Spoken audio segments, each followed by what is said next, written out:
Hi, guys. I was thinking about this last week. Let me tell you, we had a 3-hour session last week, and I was so energized by the end of it. I love these lives. So I want to start by thanking every single one of you for being here, because this truly is my most favorite day of the week. So we're going to dive in because there's a lot that's happening in these markets. And with President Trump delaying the 50% tariff on European Union, the markets are soaring. Consumer confidence is soaring. But he didn't say that he's not going to do tariffs, and there is tariff inflation that is trickling down because corporations have no idea what's going on. And the markets and corporations like certainty. So we will get this certainty, but does it mean that suddenly, because consumer sentiment is soaring now, does it mean that we're out of the woods, that everything is just hunky-dory? No, it does not. What it does is it sets up for an even bigger disappointment when that tariff inflation really rears its ugly head. And it is, and it will. So this is not over yet, but what we are seeing is a lot of back and forth. And it's kind of like this kind of movement in a foundation, on again, off again. Personally, I am absolutely not convinced, but that there hasn't been some kind of problem that's already been triggered and we just don't see it yet. So it makes it so much more important to have your physical gold, your physical silver, your sound money strategy set up so that it doesn't really matter. I did an interview this morning with Kai Hoffman over at Soars Financials, and he asked me, the last question that he asked me was really an interesting question. And I'm going to put this out to you. I don't know if anybody could answer this question, but he's like, what is it that you're not seeing? I'm paraphrasing, but what is it that you're not seeing that could happen? I don't know. That's why they're called a black swan event. Although in New Zealand and in Australia, but in New Zealand particularly, lots and lots and lots of black swans. So if I knew it, then I'd be watching it. Nobody really knows what event might possibly come out of left field that nobody is really paying attention to. Or there's a small group, because I think it's in the derivative markets, that are paying attention, but they're the ones that dictate whether or not we see it until they lose control. Kind of what happened in 2008. We were all watching, we were all paying attention. Was I surprised when Lehman collapsed? Yeah, I was, just like everybody else. But was I shocked? No, I was not shocked, because I knew when the dollar did some funny things, and I can actually show you that. I'm going to be explaining this chart tomorrow. I don't know exactly when it'll go out, but I'm going to be explaining it tomorrow on the dollar chart. We get these technical warnings. We can ignore them, but they don't go away. It just means that wherever we are in the system, we're now at a different level. And remember, the job of the central banks, the job of Wall Street, the job of the politicians is to keep you in this system. My job is to translate financial noise into understandable language so that you can make an educated choice on putting your best interests first. I don't even care if you disagree with me. I will fight to the death for your right to make that choice. All I'm really trying to do is help you make educated choices. So with that, let's just jump right into questions. We'll keep this short and sweet today, and let's see. Because Theodora asks, hi, Lynette, when do you predict a revaluation will occur? I know it's coming, just wondering how close we are. It's all about those consumer sentiment and those consumer confidence and those inflation expectation levels. So even though, look, Nothing goes straight down. Nothing goes straight up. You get these bumps along the way. As long as the trend is intact, and it is very much remains intact. So, I mean, I don't know how close we are to that revaluation, because the first thing that has to happen is the rest of the confidence the consumer right now has in shopping goes away. And we're super close to that. We only have one more support level to address before we are in no man's land. And I think that will trigger then the hyperinflation. And as more and more digits get put on the currency to buy those everyday goods and services that we buy, then the less confidence people will have. And so it's a self-fulfilling doom loop.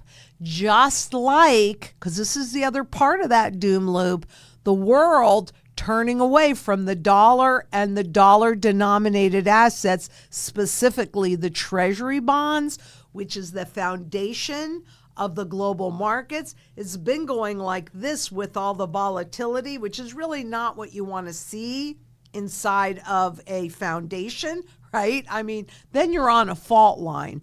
So you could say the whole world right now is on a fault line.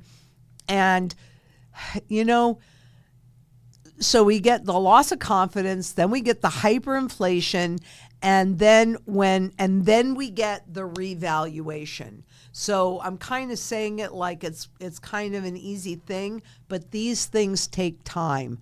I don't think the revaluation is going to happen this year, because we haven't even, and we need a melt up, right? So there are a few triggers that I'm personally looking for that will indicate when we go into that mode. But 100%, I will tell you that there's already been some pattern shifts. So I think we're already in it. It's just not obvious. That's what you're really asking me, is when is it going to become obvious, and so obvious that we need to lop off zeros. And there's your overnight reset against gold. I would say within the next 2 to 3 years. But that's a guess, and I'm either going to be right or I'm going to be wrong, which means it could be sooner, it could be later. But in the meantime, you utilize this time to learn more skills, to get your sound money strategy in place and executed, to make sure that you have surety in food, water, energy, security, barterability, which, you know, for me is primarily silver. Anything physical is barterable. Any talents you have is also barterable. Your wealth preservation, which for me is gold. Community, you have the time to build the community, and the more time that you can take to do that, the more confidence people will have inside of that community, and of course shelter, and that does include your medications and all of that. But call us, let us walk you through that, and we'll help you make educated choices always, even if you disagree with us. Remember, ultimately, the choices and the decisions are yours, and you are the one that is going to suffer the consequence or reap the rewards of any of those choices that you make. Just hopefully they're educated, and we're doing it together so that you're not alone, because I know a lot of people in this community feel alone. Maybe you feel a little less alone now. That's why growing this community is so important. But A1 asks, of course you don't. That goes against your narrative, buy gold. Hey, I don't disagree, and it's getting more expensive, so a pocketful could buy you a house soon. And he's laughing. A1 is laughing his tushy off. Well, you know, take a look at the piece that just recently came out on Turkey, where they were selling their houses and cars to buy gold, and now they're using some of that gold to buy those houses and cars back at a much cheaper level, even though the currency, in terms of the currency, it's likely more, but in terms of gold, it's less. So, you know, A1, time is going to tell, and I don't get insulted by this at all. I'm glad you don't disagree. Is it getting more expensive, or is the currency getting less valuable? That's the piece. If you can have that paradigm shift to understand that this currency is losing its purchasing power value, that shifts everything. It shifted everything for me. I'm sure it will for you. And Samuel spit, but keep laughing because we've got to laugh inside of this. I hope I don't seem like this really negative doom and gloomer, because personally, I have a lot of hope. And part of that is in the community, because we've been pushed away from each other. So we're not having these conversations, but I think we're coming back together again. And that's really important to have happen. And Samuel Spade asked, I am spending money on staples that have a shelf life due to the lying about inflation rate. That may be construed as confidence. It's the exact opposite. I have no confidence. Sure, exactly. You are prepping, and good for you. That's exactly what you should be doing. And if something has a shelf life, because I have long storage food up at my bug out location too. And so when I go up there, okay, so I brought down a flat of canned tomatoes because we want to rotate that stock, right? So you use the oldest first and then you fill in with the newest. Yes, it is. Making sure that you have all of that stuff, even though it looks like you have confidence in the economy because you're spending money. I agree with you, Samuel. It's just the opposite. You're spending that money because you have no confidence and you want to make sure that you can continue to eat. And Master Sensei asks, correction, buy now, pay later has soared. Yes, buy now, pay later. But let me tell you, the cost of that later pay is ever so dear. That soared? Yeah, it's because people can't afford their lives anymore. And that's all by design. And Caleb's Carnivore Quest asked, hi, this is my first time. Well, welcome, Caleb. I'm really glad you're here. I'm 16 years old, and I want to know your opinion on what I should be investing into. I own silver, gold, and crypto.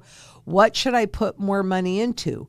I also have some cash, but I don't like to hold on to a lot of cash. Well, Caleb, part of it is, are you executing a strategy with your family? Because then you can commingle everything.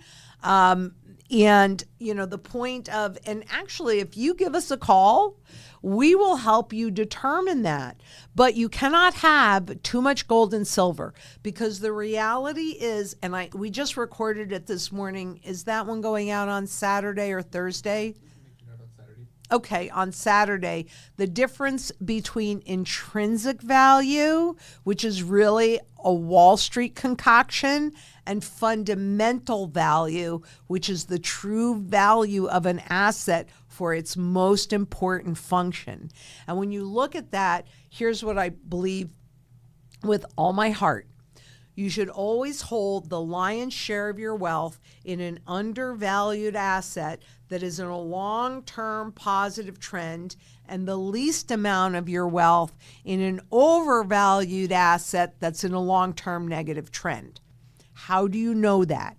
You know that something is in a positive trend when you see higher and higher lows. Because if you keep getting higher lows, you're going to end up with higher highs. Conversely, you know it's a negative trend when you keep seeing lower and lower highs, because ultimately you will get lower lows. But the real trend that they never really talk about too much, and they certainly never show you the chart, is on the Federal Reserve Education Department, the Fred, purchasing, go in there, FRED, and you go in the search bar and you put purchasing power of the consumer dollar. And what you will see is a consistent downward trend, right? So while you're looking at cryptos, or while you're looking at the stock market or the bond market or any of these intangible markets, if all you can do is convert them into dollars, then that purchasing power chart is the real chart you should be paying attention. Well, everybody should be paying attention to. But that's the real trend, even if it looks like things are going up, right? The real trend is in the purchasing power. And, I don't know what I did with it again. But you guys, well, you haven't seen it before because this is your first time. So let me find it because I know it's in here somewhere and it's being very sneaky and not showing me. This is a $1 million Bolivar note. I can't buy anything with it. At the beginning, it was a $20 note, went to $1 million, right? Yep, $1 million. And not because the things got so expensive, but because the currency became so much cheaper. And I'm sorry, I'm not going to keep doing this. I don't know what I did with it. I had it before, and now I just don't know where it is. Oh, here it is. Here it is. Okay. Don't get blinded by nominal confusion, by numbers, right? This, you can see, is a $10 trillion Zimbabwe note. I can buy nothing with it, not even eggs. So it does not matter how many dollars you have. It matters what you can convert it into. So at 16, boy, I wish I had known this. Go on that purchasing power chart, put your date of birth in there until today, and you will see how much purchasing power the dollar has lost just since the day you were born. That's robbing you. And that's by design. So what's undervalued fundamentally is physical gold and physical silver. Why? Because a rising gold price, gold is the primary currency metal, and a rising gold price is an indication of a failing currency and a looming crisis. Okay, so these are the two assets that are undervalued. Anything that's dollar denominated is overvalued, and you know that because there's inflation. And when you look at the purchasing power chart on the left-hand axis down at the bottom, what do you see? A big fat zero. That's the true fundamental value of a dollar or any fiat money. It's zero, used in one place. These two, gold and silver, physical, used in every single sector of the global economy. That's why they've never gone to zero. So just keep stacking. Just keep stacking and learn some skills. That's also good. And come back again. And if you have any questions or if I say anything in here that you don't fully understand or I use a word that you don't understand, let Josh know. He'll put it up there and give me an opportunity to explain it again because that's my job. Your job is to be here and learn. So I'm very glad that you're here. And Deb Warner asks, what effect will Basel III have on the gold revaluation? How likely is it that the Fed does not initially back the new currency with gold? Well, it's very likely. I don't really think that Basel III is going to have a big impact on the gold revaluation. And Basel III, what it does is it labels gold as a tier one, the safest asset that you can do. That's always been true. We don't need a government to say, oh, magically, that is true.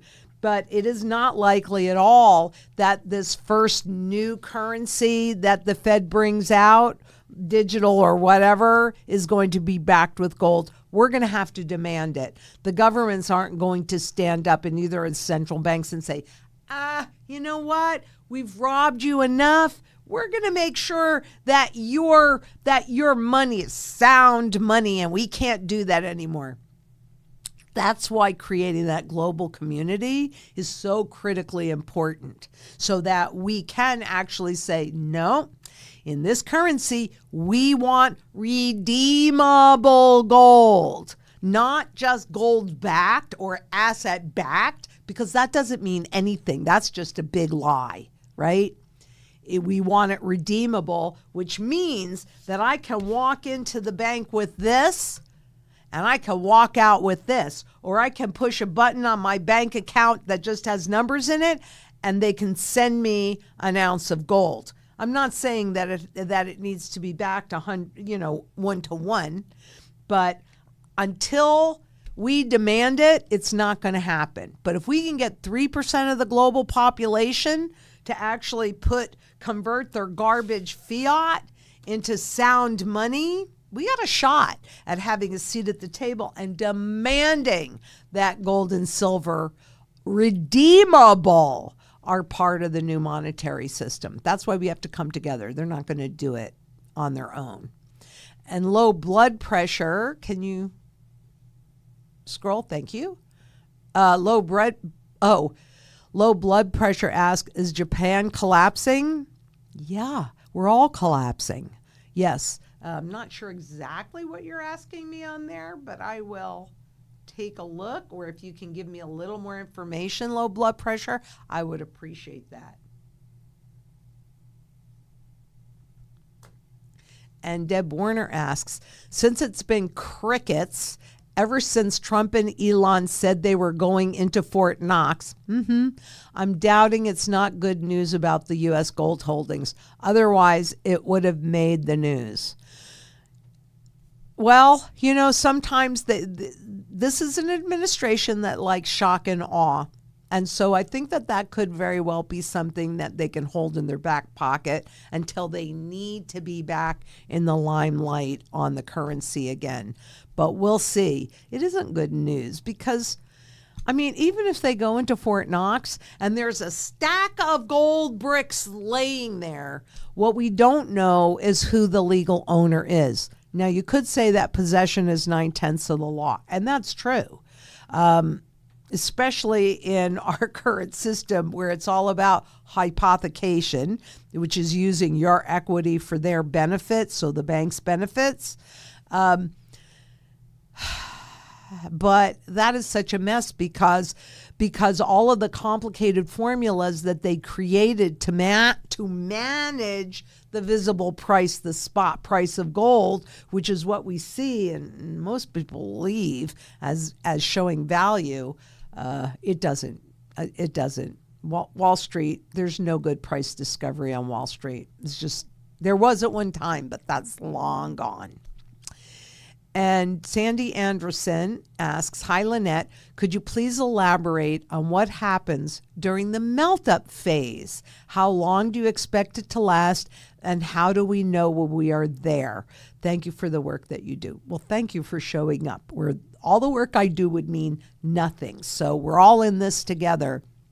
And what it looks like during the melt-up phase is that people start to acknowledge and realize that there is a big problem with the currency, and they are trying to fly to safety. So they fly into those intangible assets, hoping, because this is the way that it was set up, that the stocks will rise further than the devaluation of the currency. So that's what it looks like. It looks like pretty much a straight up trajectory, kind of like what we've seen with gold, right? So it looks like straight up. And typically nothing goes straight up. You've got to have some pullbacks along the way, but it goes into an even bigger, severely overvalued level. And it just looks like a hockey stick, right? A hockey stick. And how long do I expect it to last? Usually when we go into the melt-up phase, that really tells us that we are getting very, very, very, very close, because that also tells you that hyperinflation is in play. And that also means that melt-up shows you the loss of confidence, and that's when they start lopping off the zeros. So you will definitely know when we're there, because you'll see the stock market go up like the back of a hockey stick. And we'll be talking about it for sure. We will be talking about it, I promise. And John B. asks, given the fundamental value of gold and silver, what price would you pay for either metal? Well, in silver, because for me, silver is about barterability. I don't really care about the fundamental value of silver, because I accumulate it and I own as much of it as I need for both me and my children to meet our day-to-day barterability needs for 10 years. So for me, that's enough silver. Now with gold, it's different, right? So And it also depends on what it is I'm trying to accomplish. So for example, because I have to pay staff and I need to make sure that no matter what happens, I can pay them, I use just this raw lib for my emergency savings. And if I get in a tight spot, this is what I liquidate first, right? But for my legacy gold, which is the kind of gold that I intend to pass down, then hopefully, because I won't be here to manage that piece, but these are pieces that are held really no matter what, right? A dynastic wealth piece is something that lasts for at least 300 years in families. So that's what I'm personally building for. And I would pay up to fundamental value for one coin. Now, I don't think I've actually done that. I think that the most I probably paid for one coin, I think like was 24,000 or something like that. So substantially higher than the spot, but there weren't very many higher than that or graded in higher quantities. And that's not a coin that I anticipate liquidating.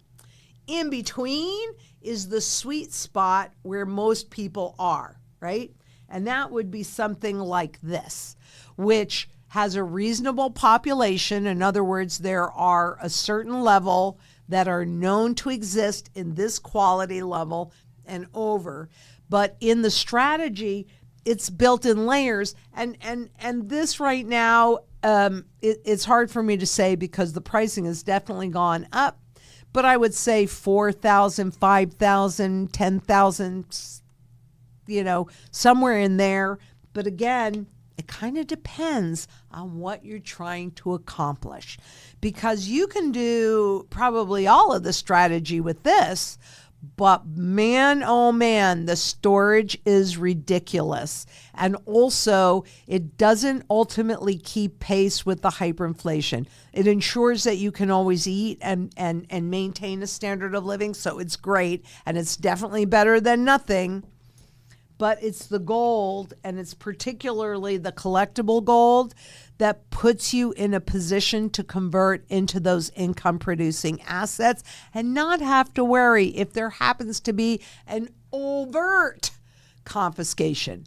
Because I can't guarantee you one way or the other, but I can tell you that historically in the U.S., there have been three, count them three, the Civil War, the War of 1812, and 1933, where gold actually has been confiscated. And desperate governments do desperate things. So my level of comfort is understanding that fundamental value piece, which is critical, and I don't care what asset you're looking at. I will, as we move forward, I will do more of that fundamental value piece on all of the different income producing assets. I promise. Because that's the only way for you to know if something's undervalued, fairly valued, or overvalued. And again, whether you want to buy it, you want to hold it, or you want to liquidate it. So it's all part of the strategy, which is built in layers. And it has all different kinds of gold and silver, depending upon what you are trying to accomplish. That's why it starts with your goals first, and we build it from there. And that's why it would be great at 16 to have you call in and have a conversation. I think it would be very, very eye-opening, and maybe we'd learn some things, and I'm sure you would learn some things too.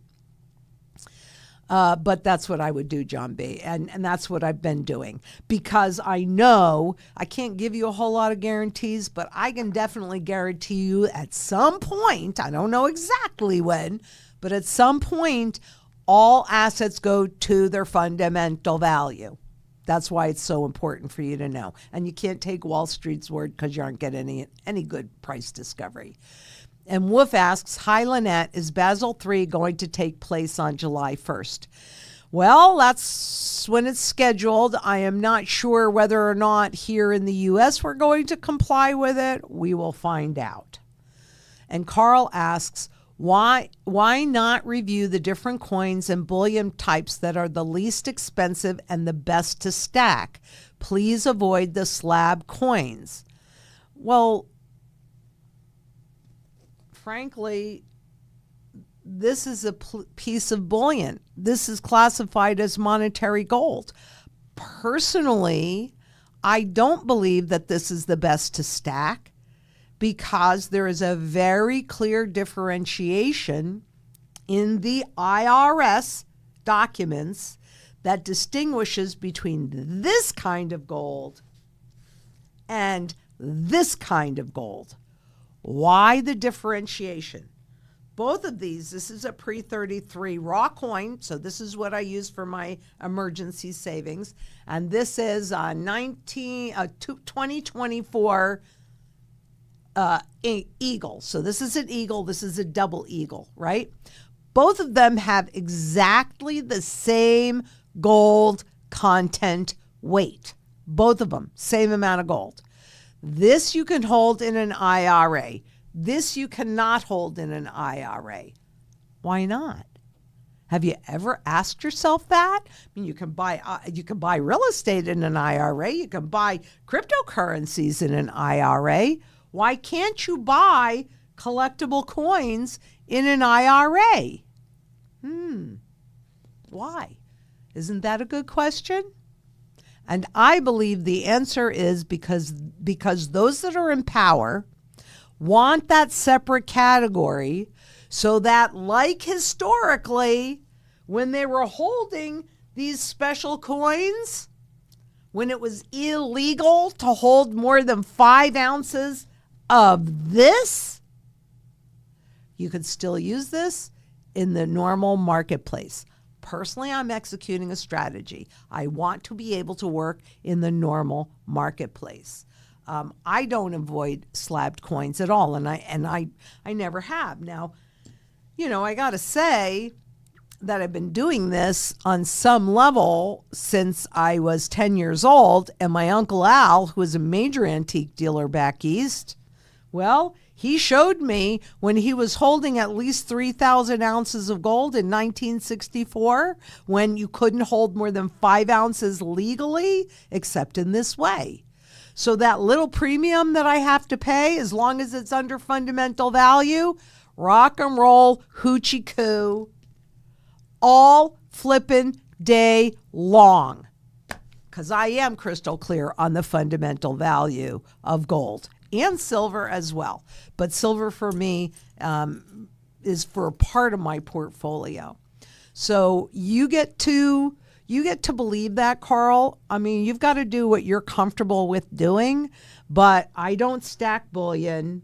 I do stack the collectible coins. 100% I do. And this is my emergency. So that's based upon what the salary levels are and a certain portion, because then I'm comfortable if an emergency comes up. I can always convert my gold into cash, just like that. And J Boyle 3875 asks, Lynette, I'm sorry, but you're not correct. Okay. The double eagle has 0.9675 ounces of gold. The American Gold Eagle has exactly 1 ounce.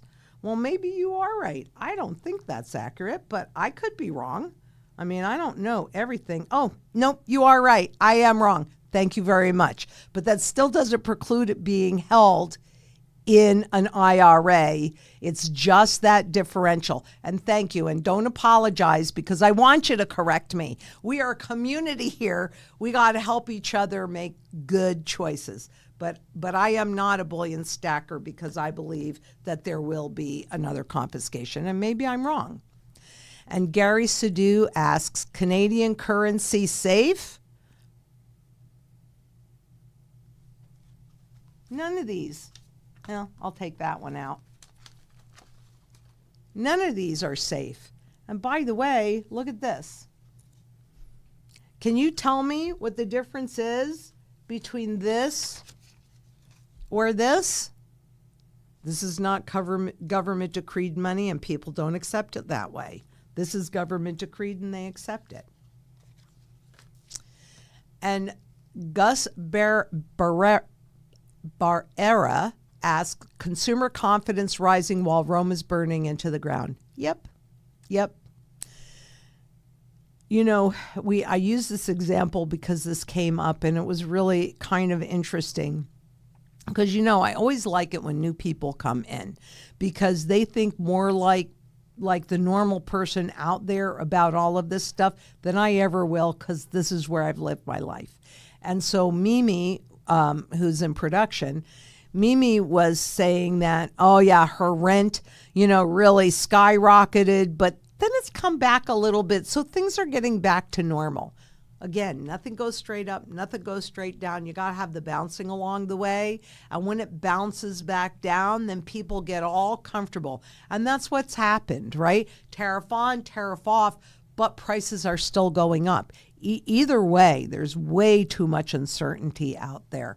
So yeah, consumer confidence is rising because President Trump postponed the 50% tariff. But either way, prices are going up. And Darren Carrillo asks, Peter Leeds turned me on to you. Oh, thank you. I own gold and silver mining stocks and physical gold and silver. I just started following you, so I'm wondering, what do you think about mining stocks? Well, mining stocks are not gold. You don't really own the underlying gold. And what we're seeing like currently in terms of confiscation, and particularly in Africa, because there's lots of examples of that as the currency is imploding, they're forcing miners to give up somewhere around 20% of whatever they mine in the local currency.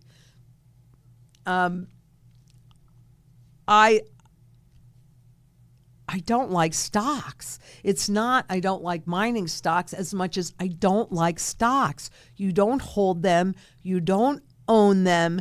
They're easily manipulated, and mining stocks are not the physical metal. And right now, because we are transitioning from one money to the next money, so from paper money to digital money, gold, physical gold and silver in your possession is that bridge to take you from one system into the next. The stocks won't do it. They won't do it. So, and I really hate to say that because I do a lot of mining shows and I really do like miners as a whole. So it always depends on where we are in the trend cycle that would determine what you would do. And I don't own any of that stuff right now, just the physical metals. And thank you, and thank Peter for turning you on to me. I appreciate that. And thank you for showing up on the live. I appreciate that for everybody because this live is really important to me, and it is my favorite day of the week. And Deb Warner asks, where do you think the artificial manipulation of gold prices is coming from? The usual, JP Morgan, BlackRock, and the central banks? It cannot be from the lack of continued printing of the dollar. Absolutely. And yeah, they haven't stopped printing dollars. They're going to print more and more of them. But yes, it's from the usual players because all of that movement is in the derivative market. And that's why when we recently saw the physical metals being shipped over here, that is a bigger deal than I can even tell you, because to me that looked like repatriating physical gold. The U.S. is mostly about contracts. Europe is more about the physical metal. And so that, and especially the Bank of England, right? I mean, maybe I'm crazy, but as things get worse and worse and the world is seeing more and more geopolitical risk, what is going to happen when those central banks whose gold was shipped to the U.S. and then delivered out? We haven't seen that explosion yet, but we will. I don't know when, but we will. I'm really 100% certain of it. I'm not even giving myself any leeway. And I know things are happening below the surface that we cannot see. And frankly, I'm not privy to any more information than you are. But I read their stuff, so stay tuned. But yeah, usual players, I mean, that's their job, right? And it's easy to do with contracts. It's cheap and it's easy. And lifelong learner lady, I love that because I also consider myself a lifelong learner. When stacking mercury dimes for barter, should I look for one grade over another? Nah. The average circulated looks sad to me. The BU look nice but cost more. In barter, will condition make any difference? No, in barter, condition is not going to make any difference. So I just have, a bunch of junk. I don't care about BU. I just care. And I don't care if they look sad because to me, they look so pretty. So no, just for barterability, that's where you just want to buy whatever you need to buy in order to accomplish your goals. Because I know that it's less expensive if you buy like a 10-ounce bar of silver, but that's kind of unwieldy. And I know that you pay a premium for the dimes, but personally, if I had only one size that I would be buying, which I don't, I have a variety of sizes, but if I only had one, it would be dimes. Why?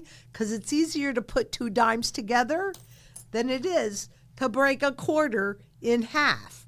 And at the same time, let me remind you that gold and silver in any form are monetary at its base. So all of this junk sterling silver flatware, which is 92.5% pure, the dimes are 90% pure.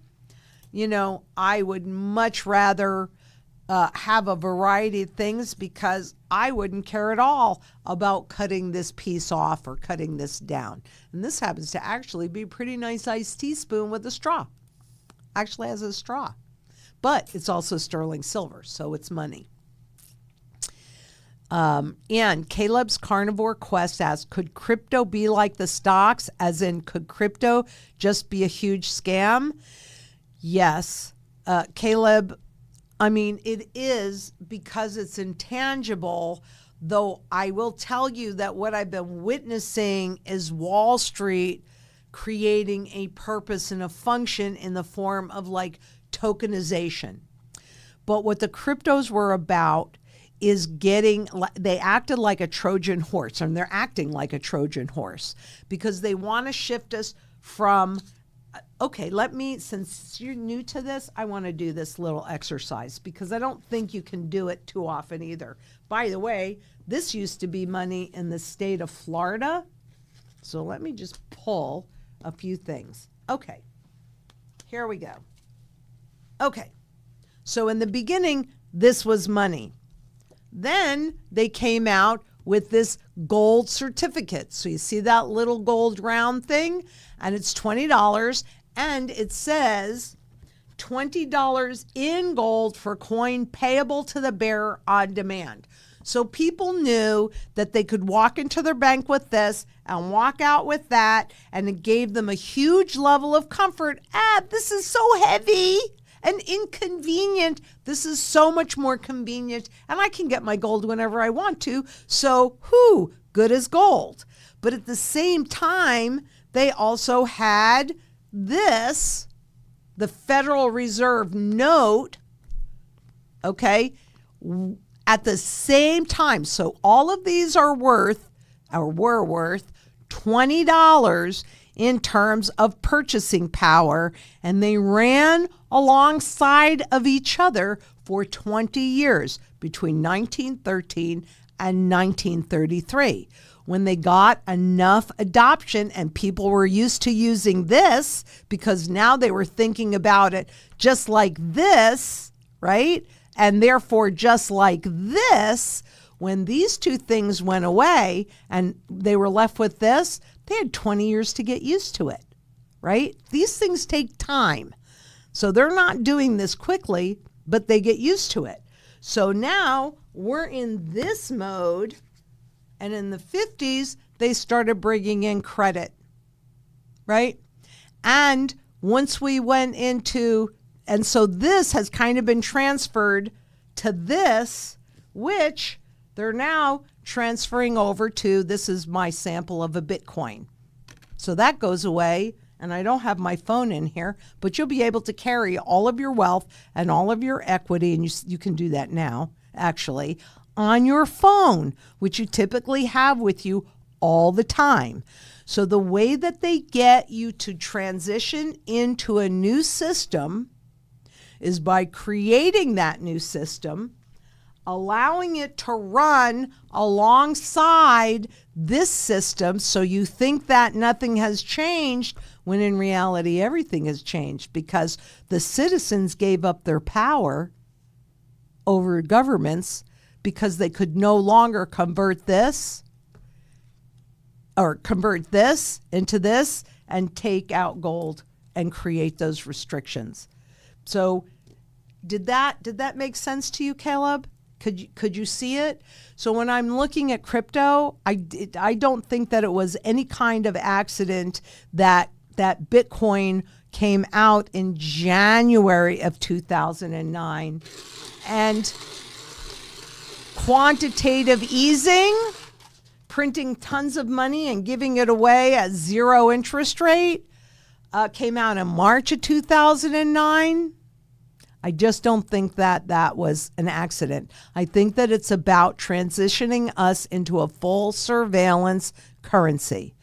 And the only way that you can avoid it is if we come together in global community and we say no. We convert our dollars into gold and silver and demand that we take our power back. Demand that there is redeemable gold. I don't care if it's 40%, right? I would certainly give up 60 cents to get 40 cents worth of gold 100% of the time, because I know what this does, and I also know what the rest of this does. And it does nothing but lose value and transfer your wealth away. These numbers, this paper, the digital system. And have you ever asked yourself why cryptocurrencies, the visual image that they try and give you, because it doesn't have any image, right, is gold, silver, or platinum? Because they want you to think that this is digital gold. It's not. This uses energy. This stores energy, right? This is used in one place. This is used in every single sector of the global economy. They're not the same. And if I didn't make that clear, then let me know, and I will try again, because I love the fact that you're asking me questions. And Patrick C. Tube asks, what is the plan and who can fill your shoes if and when you no longer head up the channel and the corporation? You and I are the same, and you're important to me. And you're important to me too. So we've been working very hard to future-proof this company. I can't tell you all of it, but you're going to start to see some of it very shortly. I work so much with the strategy specialists. Not only do I meet with them every single week, not only can they contact me whenever they need me to, but I have consistent weekly one-on-ones, just one with another for as much time as they need. So there's a lot that's going on, and I don't know if I can say too much, but what we're really doing is building a network. That's what we're doing, so that when I'm ready to leave, and I don't feel even marginally near ready to leave. And I have to tell you, you guys energize me so much. You give me so much reason and purpose. And I hope that you noticed that my work is getting better thanks to the new additions and the younger blood. But one of the things that I really love about Zang Enterprises is the diversity there. I think our youngest employee is like 22 or 23, and our oldest at the moment is 77, and we have everybody in between. Everybody in between. So we are working very hard on future-proofing this company, because you're going to always need somebody like me. And fortunately, I have been born with indomitable energy, and Josh can tell you, I do an awful lot to keep my brain functioning and my body functioning at an optimal level. So I have the energy to do this. And thank God. I mean, really, thank God. But thank you for that, Patrick. You're very important to me, too. You really are. And Silly Klein asks, when the dollar implosion occurs, what are your predictions on an implosion reset date? Let's say gold modestly rises to the dollar nominal value of 20,000. Who will pay the actual value of the gold? That is a great question. You have to remember, and I don't have them behind me, but in my old office, I had all of these horse pictures behind me from like the 30s, the 1920s and 30s. And in there was Seabiscuit. So let's talk about the Depression and the fact that the purse on that race in Seabiscuit was $100,000. And this was during the Depression. So I want you to understand that while unfortunately most of the population will end up in abject poverty, on average it's 80% in Zimbabwe, and in Venezuela right now, that's 90%. I didn't say 100%, because wealth never disappears. It merely shifts its location. And so the goal of the entire strategy is to have that wealth shift your way. And bottom line, you're doing it because what you're doing is buying undervalued assets. In fact, the only financial asset that runs no counterparty risk when it is dirt cheap. And right now you have income producing assets like rights and real estate and things like that. They're at nosebleed levels, and dividend paying stocks would also be in there, but they're at nosebleed levels. And there are so many off balance sheet things that are going on. I can't tell you that I could really trust looking at a financial statement and trust the fact that I'm seeing everything that I need to see to make an educated choice. So all of this inflation and all of these higher rates, when this next crisis occurs, we're going to see the zombie corporations that go away. But what's going to happen is you're going to go from overvaluation to undervaluation. In the meantime, as confidence is lost, gold is going to go from undervaluation to fair valuation, and ultimately probably to overvaluation too. But at first, moving more toward fair valuation, particularly with that first overnight reset. But there'll be more, right? So the whole strategy is now you've held your purchasing power. When we see this cup formation on the bottom, and Caleb, if you have any, or if anybody, you have any questions, about these patterns, go ahead and ask them, and I'll keep trying to show you them. But when we see an accumulation pattern occurring, that's when we're going to take our gains from this, right, which is now undervalued, okay, and we're going to convert it into this income producing assets when they are undervalued, okay, and they're being accumulated. So when the dollar implosion occurs, I would say probably within the next 3 years, if it makes it that long. It's kind of hard to say, but that's a guess, and I'm either going to be right or I'm going to be wrong. But there are always people with money, and those are the ones that will be paying that. Our wholesalers will be paying that, right? That's easy. We saw that even during the Depression. So that's just what happens. And you can look at different countries that are going through hyperinflation. It's not 100%. So it's that 10 or 20% or 30% that have held their wealth. They will continue to expand and buy more gold. And the Forbidden Planet asks, how many millions of fake Chinese gold and silver coins are in the USA? Isn't that a great question? That is why it is critically important for everybody to be working with a very trusted dealer. I wouldn't buy anything off of eBay or Etsy or wherever else they're going to throw it at you.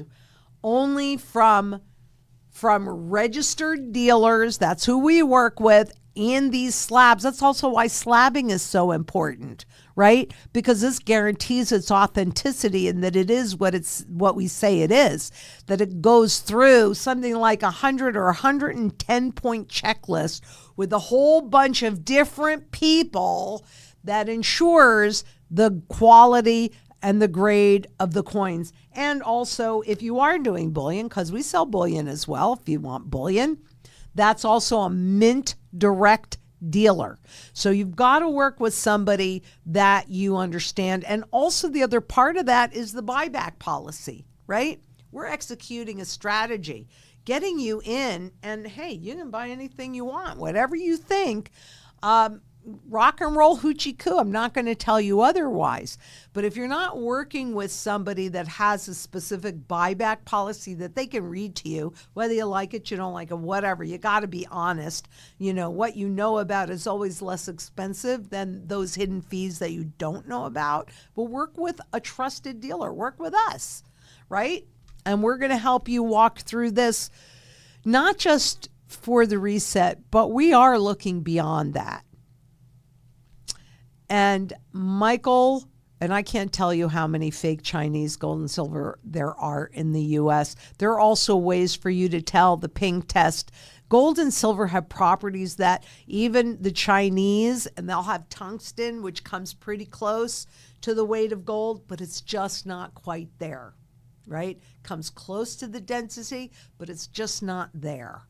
So you work with a reputable dealer that works with Mint Direct and certified wholesalers, and you're okay.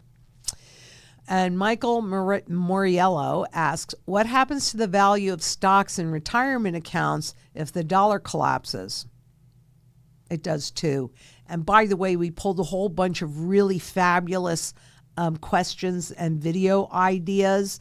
I already have executed 2 of them, which you will see this week. I think we had maybe about 6 of them or something like that. So if there's anything on here, we're going through the questions, and if it's a good question, we're putting it on that list. So I have on there about Social Security and the value of stocks in retirement. I'll add that on there so you can see for yourself. But yeah, all you can do is convert stocks into dollars. So the real trend is in the purchasing power, not in the stock market. All that does is hide the truth of declining purchasing power. It goes to zero. That's what happens. And Caleb's Carnivore Quest, what are your thoughts on goldbacks? I own several, and my dad owns a lot too. And here is a gorgeous goldback.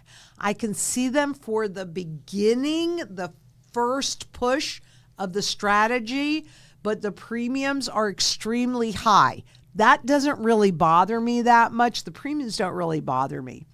And I know that they're building out a network of businesses that will accept them. So I do like them because in there is embedded gold. So it's not just a pretty bill, but that would not be my entire portfolio, just for a small percentage, and we can help you determine that. It's for the cash part of your portfolio. Part of it would be for that. So I do like goldbacks, actually, but not for the entire portfolio. But for a portion of it, sure, absolutely. And Alan Sutherland asks, can you possibly go on a short, you want to rant, about what those income-producing assets may include? Sure. Air rights, wind rights, water rights, mineral rights, oil rights. So a whole bunch of rights, okay, as well as income-producing real estate, which could be, I kind of like parking lots near the Capitol building because the Capitol, the government offices are probably going to stay occupied. So when you're looking at income producing real estate, we'll have a more clear picture of what's going on, but it can be apartment buildings. It can be office buildings, if that makes any sense. It can be parking lots. It can be It can be highways and like toll roads, things like, or not highways, but toll roads. Those would be some other income producing assets. It would be dividend paying stocks. It might even, but I'm holding a caveat on this one. It might even be bonds or preferred shares. But we just have to wait until we have the collapse so that it's like the current, right? Or the waves on the beach. When we're at high tide and everything is being inflated up, you can't see. But when that tide goes out, that's when you see all the garbage that's on the bottom of the ocean or the bottom of the beach, right? So what we're doing is we are holding our purchasing power intact till the waves go out. We can see who is not going to survive. And we can see when we're getting that accumulation pattern, then we could take that purchasing power in and cherry pick. But part of it's also going to be what you have the capacity to do. So as an example is, maybe you're thinking that you want to buy some rental property. Well, okay. Are you young enough to manage that property yourself? Or do you need somebody else to manage it? So even when we make that shift into those income producing assets, that's another conversation with your strategy specialist, so that as we go through and we start that transition, we're helping you determine what's the right income producing asset for you. Because what might be right for one person might not be right for the next person. But I hope that helps, a little rant on what some of those income producing assets would include. And Forbidden Planet asks, they can't confiscate gold and silver in the USA unless you bring it to them or store it in the bank and they go to the bank. They could do any darn thing they want. They can make it illegal for you to use it in the normal marketplace. So while you are right, here in the U.S., they are not likely to go knocking door to door and doing a search because most people don't own gold and silver, but I'm not as worried about the confiscation of silver as I am with gold. They can make it, they can force you to go to the black market on that. So they can confiscate the gold and silver. Most of the gold that people own in the U.S. are held inside of IRAs, which means that it's monetary gold, which is another reason why. If I can hold it in an IRA, that's not the kind of gold that I'm buying. Period. End of discussion. Because I want collectible gold, even if this is just a raw rooster. Okay? I want the kind of gold that is less likely to be confiscated, because I can't sit here and tell you, and they cannot confiscate this. Just like I can't sit here and tell you, and they cannot confiscate. The government can do anything they want. Haven't you noticed? They can do any darn thing they want. So it is much easier, in my opinion, but you do whatever you're comfortable with. In my opinion, if I can just flow with it and put my wealth into something that is a whole lot less likely to be confiscated and is in the same area with either the guys that write the laws or the guys that have the ability to influence those that write the laws, rock and roll hoochie coo all day long, I will pay that premium, because that is my wealth insurance. And I have a very clear plan that I'm executing, and I want to be able to use it in the normal marketplace. And Christian Roman asks, what is the difference in price between the two coins? So I'm not really sure which coins you're referring to between the slabbed. This could be probably in the vicinity of $4,000. I don't know, because I don't really work with pricing anymore. But if you call us, they can be more specific. I'm going to take a guess, but I very well could be wrong. Okay, so understand that. This may be $4,000, $4,500, something like that. And this raw one is probably somewhere around, I don't know, 3,400 or something like that. So if you want to get specific, call us and we'll be able to get specific. I'm just doing a guess, and I could be right or I could definitely be wrong. And if I had a bet, I'm going to bet that I'm wrong. So just call us and we'll make sure that you get the good information. Because we always want to give you good information, even if it's something that you don't want to hear. We got to tell you the truth. How many times can you be lied to and you do not know the truth? That is not what you're going to get from us. And Gina Young asks, why does there have to be a $20 shipping fee if I buy every month? That is $240 a year. I could buy more silver gold with that money. I don't like to waste money. Well, I'm not really sure, again, what you are talking about with a $20 shipping fee. I don't know what you're referring to. I'm sorry. If you were, yeah, because I don't even know. Our minimum is 1 ounce of silver. That's our minimum. It's definitely not about us making money on the one silver, but there are shipping fees that are included. So I don't know. I'm sorry, I can't answer that question because I don't really know. I mean, with this, the shipping is built in. So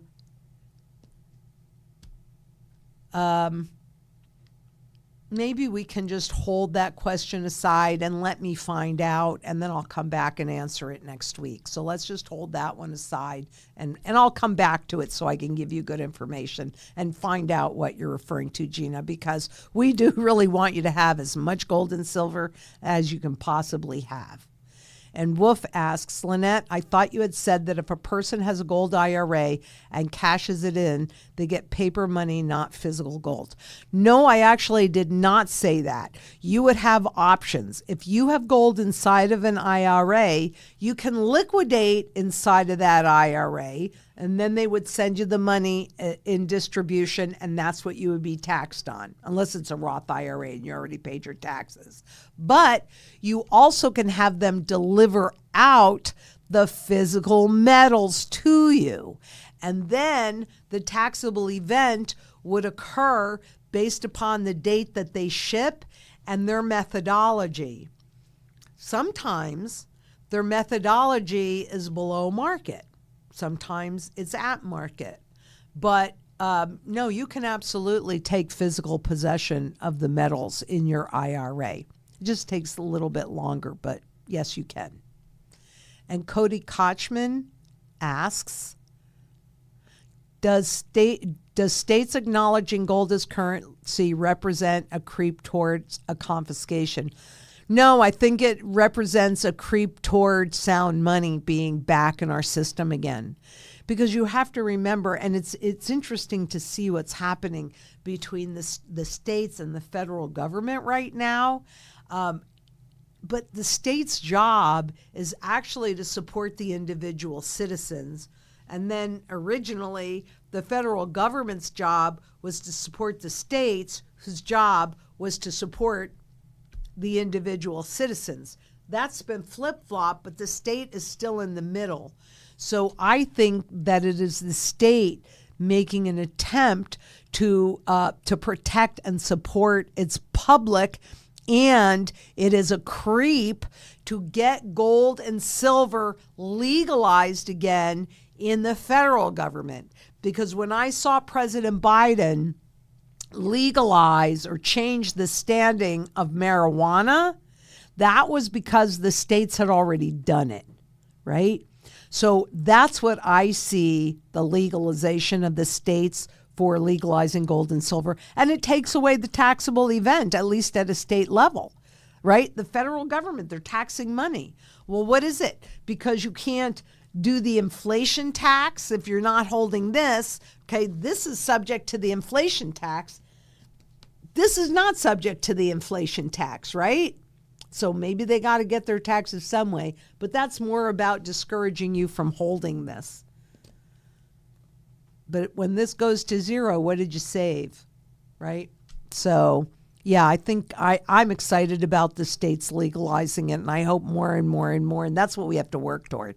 We have to work to more and more and more states legalizing gold and silver. Takes away that taxable event, and it encourages the federal government to do the same thing, which would take away that taxable event. And Colleen Allen asks, Bill Holter recently said not to save foreign coins for fear of future government confiscation. Please comment. I don't know exactly what Bill was talking about, but I do like Bill Holter's work. I've followed him for many, many years, and I find him to be very, very intelligent. My guess would be that he's talking about the new foreign gold coins like the Canadian maple leafs or the Chinese pandas, etc. The like this one that I hold up, is a foreign gold coin. This is a rooster, and President Kennedy gave it a similar position as the pre-33 coins. And this coin, let's see if I can see when it was minted, 1907. So I don't know for sure because I haven't had this conversation with Bill, though I wouldn't mind having him on the show and have this conversation, actually, and some others, because I really like him. But I think he's probably referring to the new stuff. And Evan Spanknebel, if I butcher your name, please, please, please forgive me. You know, it took me a year and a half to pronounce my sweetheart's name accurately, and I don't always do that still either. So forgive me. Only now he's cracking up. It's true. He can tell you. But okay, so Evan asks, why do metal gurus say metal prices are about to explode upward? Okay, that's a great question, and let's see if I can do it, because here is my trusty spring. Okay, now, it benefits governments to suppress the visible price of metals because a rising gold price, since it's the primary currency metal, is an indication of a failing currency. And once you really get that, boy, it changes your perspective. So they keep it suppressed. But what happens when you hold things artificially down and down and down, and then you let go? They spring in a direction. So what they're referring to is the loss of the control or the ability to suppress the prices. Now, Basel III could have something to do with that. It might have nothing to do with that because we don't know if we're going to comply yet. But that's what gold gurus, and I'm not really talking about that. You don't really hear me saying that except when I talk about the overnight reset, because that's the way they do it. They do a revaluation. I mean, they've done it in this country, right? We went from $20.67 an ounce in 33 to that revaluation to $45 or $35 an ounce. And we did it again in 1971 when we reset the price of gold from $35 an ounce to $42.22. So that is how a reset is done.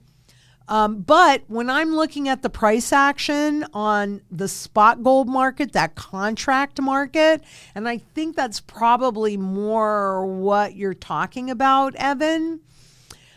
What I'm seeing, even with the rise in the gold prices right now and the fact that the spot market has stayed consistently somewhere in the vicinity of 3,300, even though there's risk on trade or what have you, I really think that they're talking about Wall Street losing control.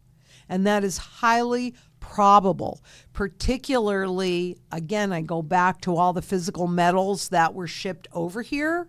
Right? That's an expensive thing to do, and that's a time-consuming thing to do. We haven't yet seen a repatriation from those governments whose gold Bank of England sent to the U.S. and then delivered out. That would also do it. That would also definitely impact the price. What we're not seeing is the public's buying of gold and silver in those big box stores having much impact. But that's really what I think they're talking about. Wall Street losing control, and Basel III could certainly usher that in, even if we don't comply with it, but the rest of the world does. So we'll have to see. We're very close to that, but I think that's what they're talking about. And Cryptonomics asks, prices really aren't suppressed only on the market side. Go to the retailers. The price of African/Australian gold is $40 an ounce. Okay, then maybe you want to go buy a whole bunch of African and Australian gold at $40 an ounce. You can't buy it at $40 an ounce. I can't buy it at $40 an ounce, and I'm working with wholesalers. So I'm glad that you're here, Cryptonomics. And are you going to be at XRP the end of this week? Because I'm going to be there. So I'd love to meet you. But no. I guess I could connect it, but and show you for sure. But yeah. And Only Lord Knows asks, I didn't know pre-33 was the play. I was stacking before I've seen Lynette's videos. Should I trade? Well, I think what you should do is give us a call, talk to a strategy specialist, define your goals, and then see what kind of gold and or silver meets those needs, and then move forward to whatever level of comfort you have. But look, I was alive when you couldn't own more than 5 ounces of gold. So, and I saw my uncle, if you want me to tell you the story again, I will. I tell it ad nauseum. But I've had this personal experience of gold being confiscated and the way to be able to hold it and use it in the normal marketplace. And I'm not just buying it so that I never use it. I'm buying it to protect my purchasing power, to grow my wealth base, to create income that I cannot outlive, and to have a legacy to pass down to the next generations. That's why I'm accumulating it. And thank you for watching, and I'm really glad. There's never, ever one blanket answer with me, because it might depend. It always depends. It always depends. And so Aaron, before we move on real quick, yes, a point of clarification. So Cryptonomics did say that he meant silver at $40 an ounce, not gold. Oh. So that was just he said he's got gold on the brain. So maybe we can convert him still. Okay. Well, is he going to be, did you say, are you going to be at XRP this weekend? You haven't said? Oh, okay.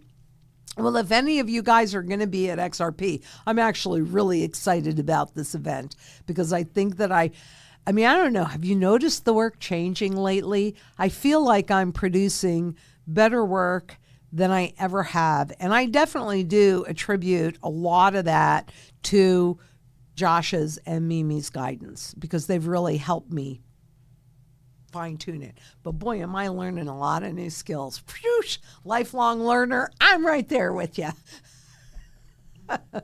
And every week we find the holes. Every single week we find the holes. I love it. That's always the way that it happens. And as it should, because I really want to do my absolute best work for you. You deserve it, and you are who I work for. And Aaron Jr. Asked, love your Uncle Al's story. Did he bless you with some of his physical gold? First time asking a question. No, he actually did not bless me with any of his physical gold. And somebody asked me about that lamp that's over there. I could actually show you the pieces that he did bless me with. And I love them, and they have so much meaning to me. But he was saving that gold for Aunt Bertie. And I appreciate you asking the question. Ask again. I love questions. And Wolf asks, Lynette, it's worth going to thrift stores. Absolutely. I found a sterling silver thimble for $10 and a vintage 14 karat wedding ring for $15. You're 100% correct, because people don't really know what they have. I mean, this stuff, and I have more. I could cover my desk in this with the junk silver that I bought from thrift stores, from yard sales, from estate sales. I don't want to polish it. I'll do it. And you do. You buy it for nothing. I had a client, and I thought this was brilliant. When he retired, he went to work for one of those coin places like Coinstar and stuff, where people, you know how you always accumulate like a whole bunch of change, and then after a while you go and you dump all that change and you get for this stuff, right? So he made an arrangement. I don't know if it's been a long time, so I don't know if he still has this arrangement, but his boss did not care if he found a silver quarter and he converted it for a new quarter, right? So that was another way that he accumulated it, which was brilliant. And another way, I had another client that would go to the bank every Friday, and he would get rolls of dimes, rolls of quarters, rolls of $50. And at night, he would sit there and he would empty out the rolls and he would go through them, and he would pull out whatever silver was in there, put it back in the tube, add whatever he needed to, so change out the silver for new garbage. And then he accumulated a lot of silver that way too. So, and what did it cost him? It didn't cost him anything really, because he was just going into the bank and getting rolls of coins. It's not as easy to find these things these days, but it happens. So there are all different ways to accumulate, and I encourage you to do it every single way. And thank you for bringing that up, Wolf, because it's absolutely true. Absolutely true. And X asks, hi, Lynette, what gold classification do you mean saying about it sometimes? Will you show it to your audience, please? And thank you. Yes, but you know what else I'm going to show you is I will pull up the IRS classification and give you guys the link to it. But this is a new Eagle, and it's classified as monetary gold, and you can hold it in your IRA. This, and all of those, and this, so that's that foreign, that 20 rooster. These are all classified as collectables. That's a different category. So you can still do raw gold, but do it in a collectible category that is less likely, a whole lot less likely to be confiscated. Why? Because you can get a slabbed coin for millions and millions of dollars, 15, 20 million. 1 ounce of gold. Well, I'm not paying 20 million for this coin, but I'm in the same category. That's what I want. I want that collectible classification because it is less likely to be confiscated because they just don't have the same kind of tools. They can use eminent domain laws, and since they manipulate the spot market that you see, that's easy peasy. And hey, they'll even pay you a premium so you think you're getting a deal when they're robbing you blind. And Maverick Second Amendment asks, what would you advise I do with $50,000? I would advise you call us, you establish your goals, and then we can give you an educated map to follow for what you should do with $50,000. But if I had to guess right off the top of my head, it would probably be, some kind of combination to establish to get your strategy started. And really, what do you have to do first? You have to ensure, as much as possible, you need to ensure that you can sustain a reasonable standard of living. That's your barterable portfolio.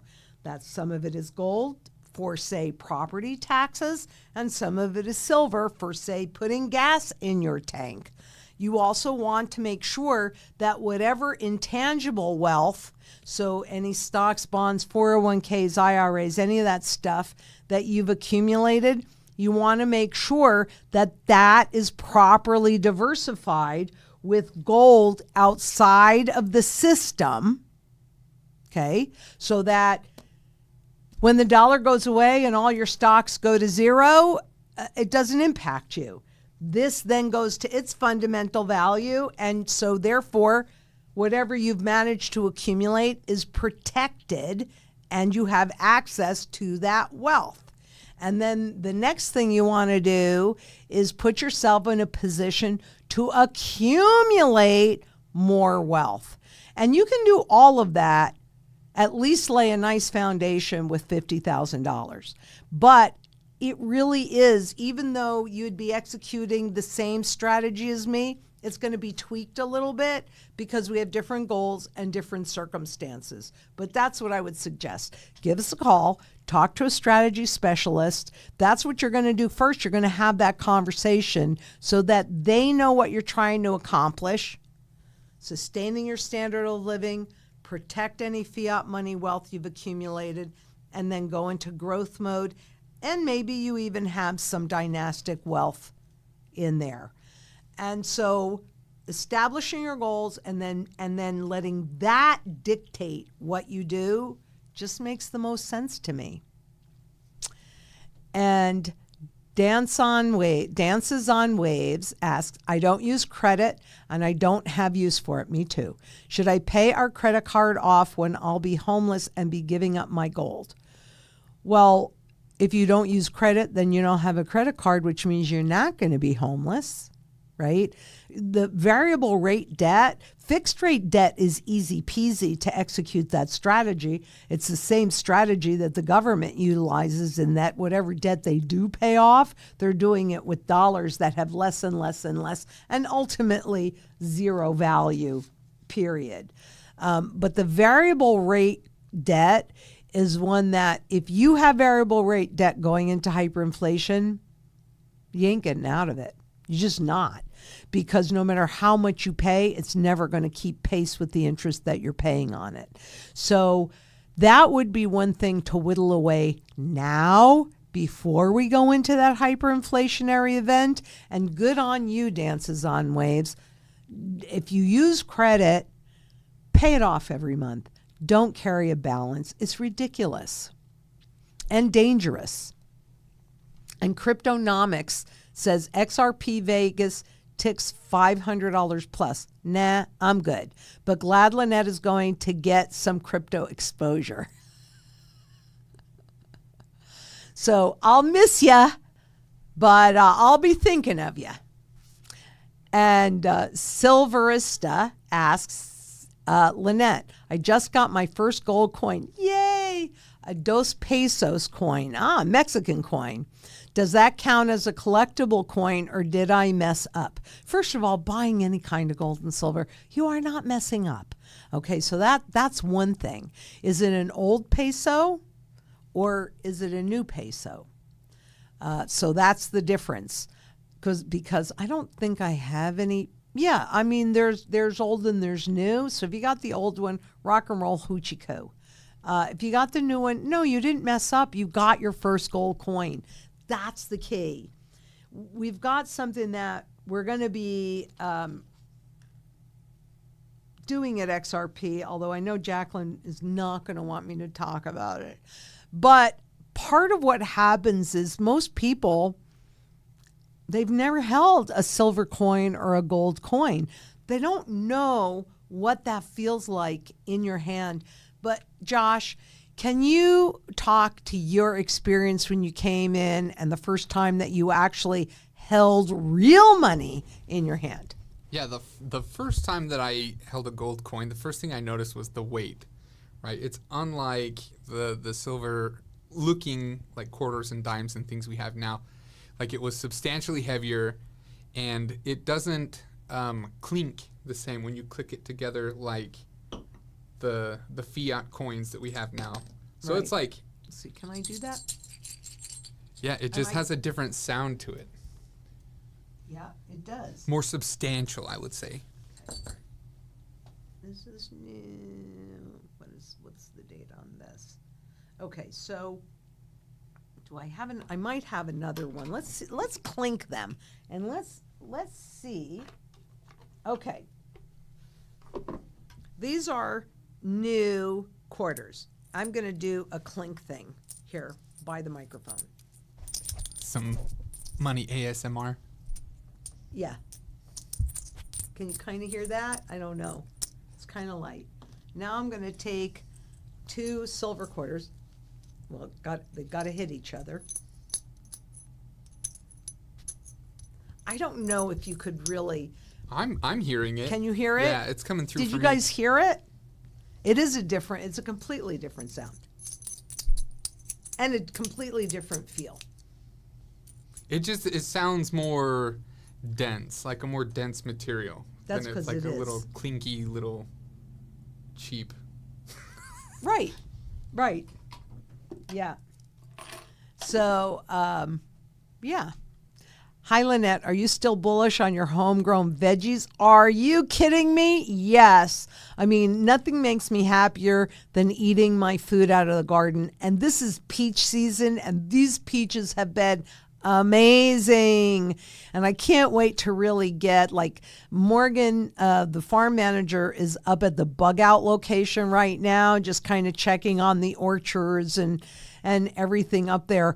I mean, what do we got to do here? I can't eat my gold or my silver, right? I got to eat food. And so you have to ensure that you have surety in food, water, energy, security, barterability, wealth preservation, community, arguably the single most important thing I talk about, as well as shelter. So am I still bullish on it? I am more bullish now than I have ever been. Yes.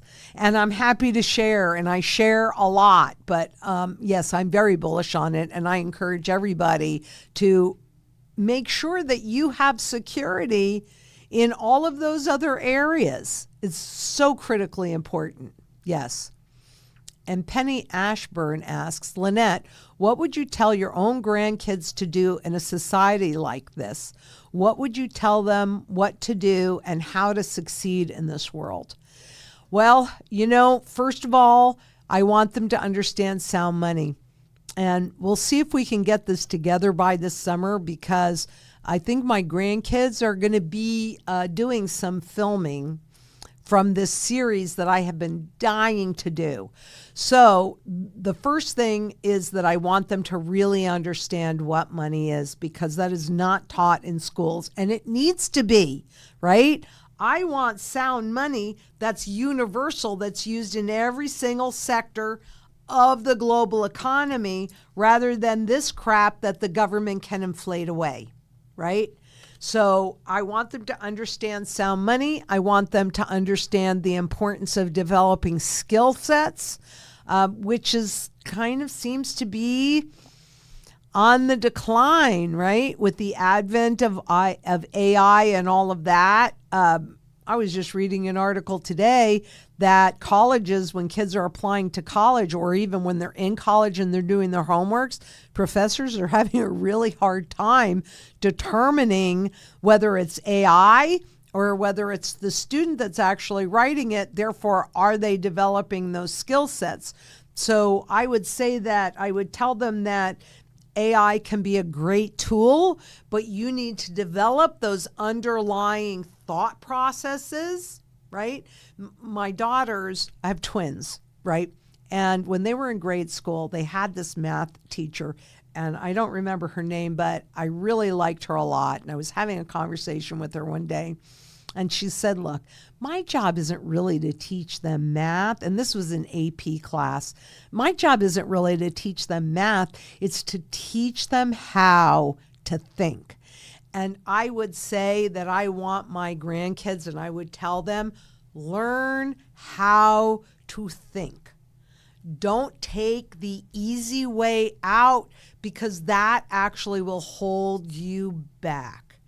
So hopefully you're going to be meeting them and seeing them this summer as we roll out this new program.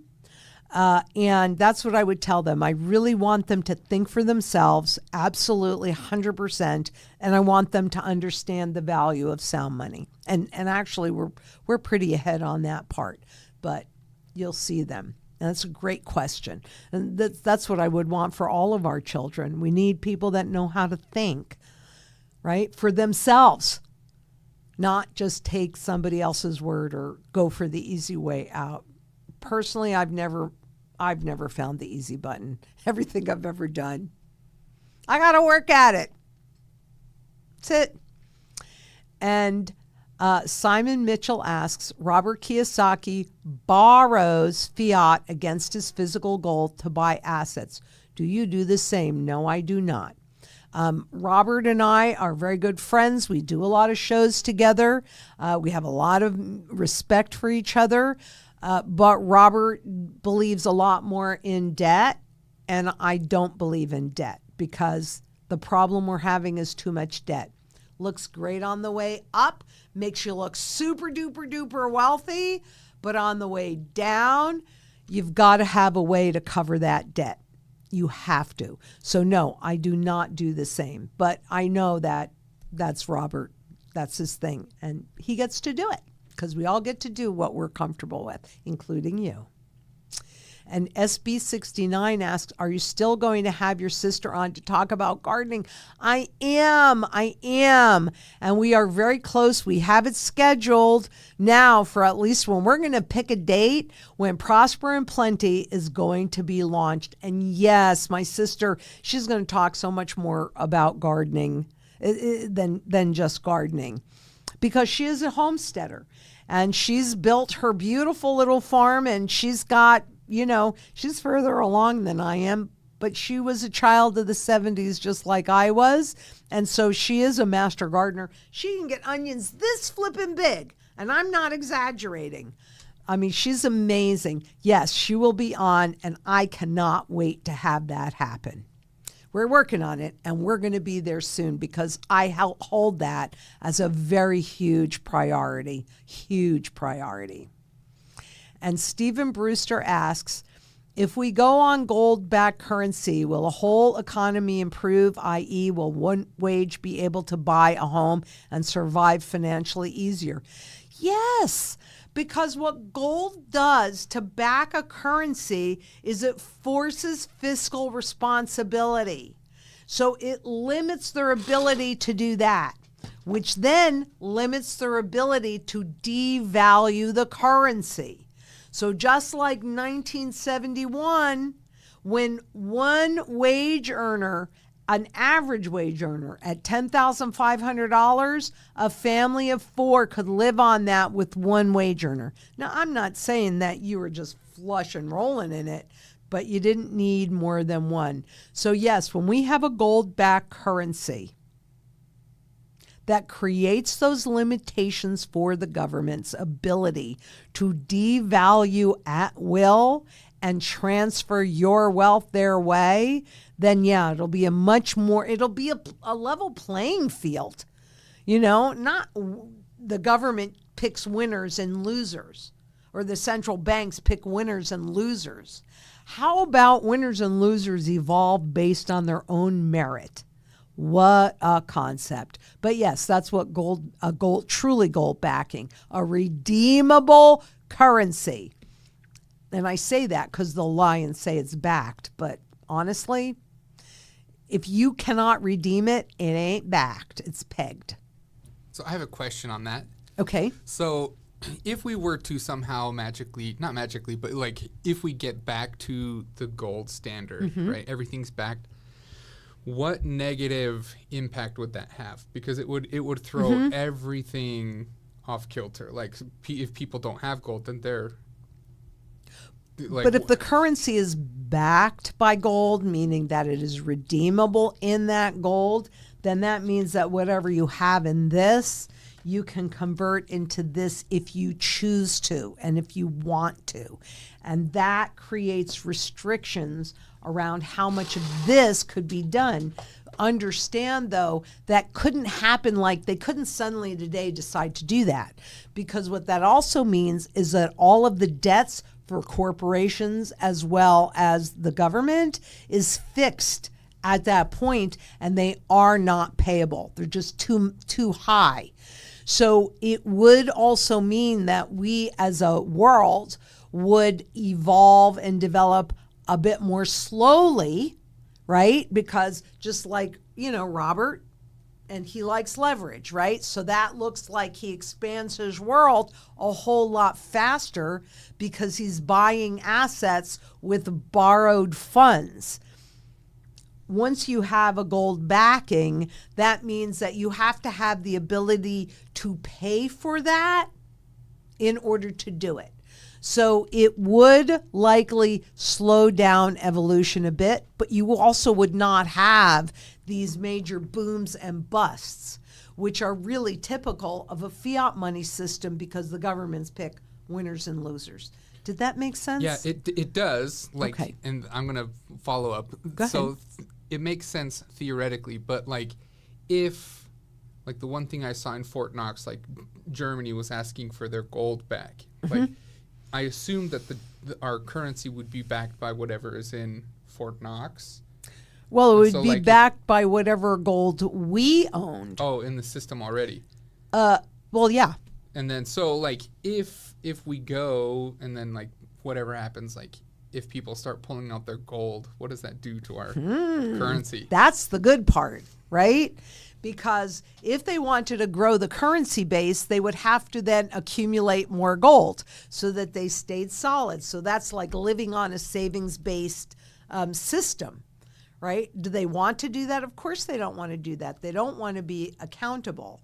But it would force fiscal responsibility and reasonable growth. And you see, before we went into this system and we were on a gold and silver system, economies flowed like this. So if there were 3 countries as example, and this one had to be innovative, it was very poor, and so the citizens were very innovative, and then let's say you're the poor country, the clock over there is just a medium-sized country, and I'm a wealthy country, right?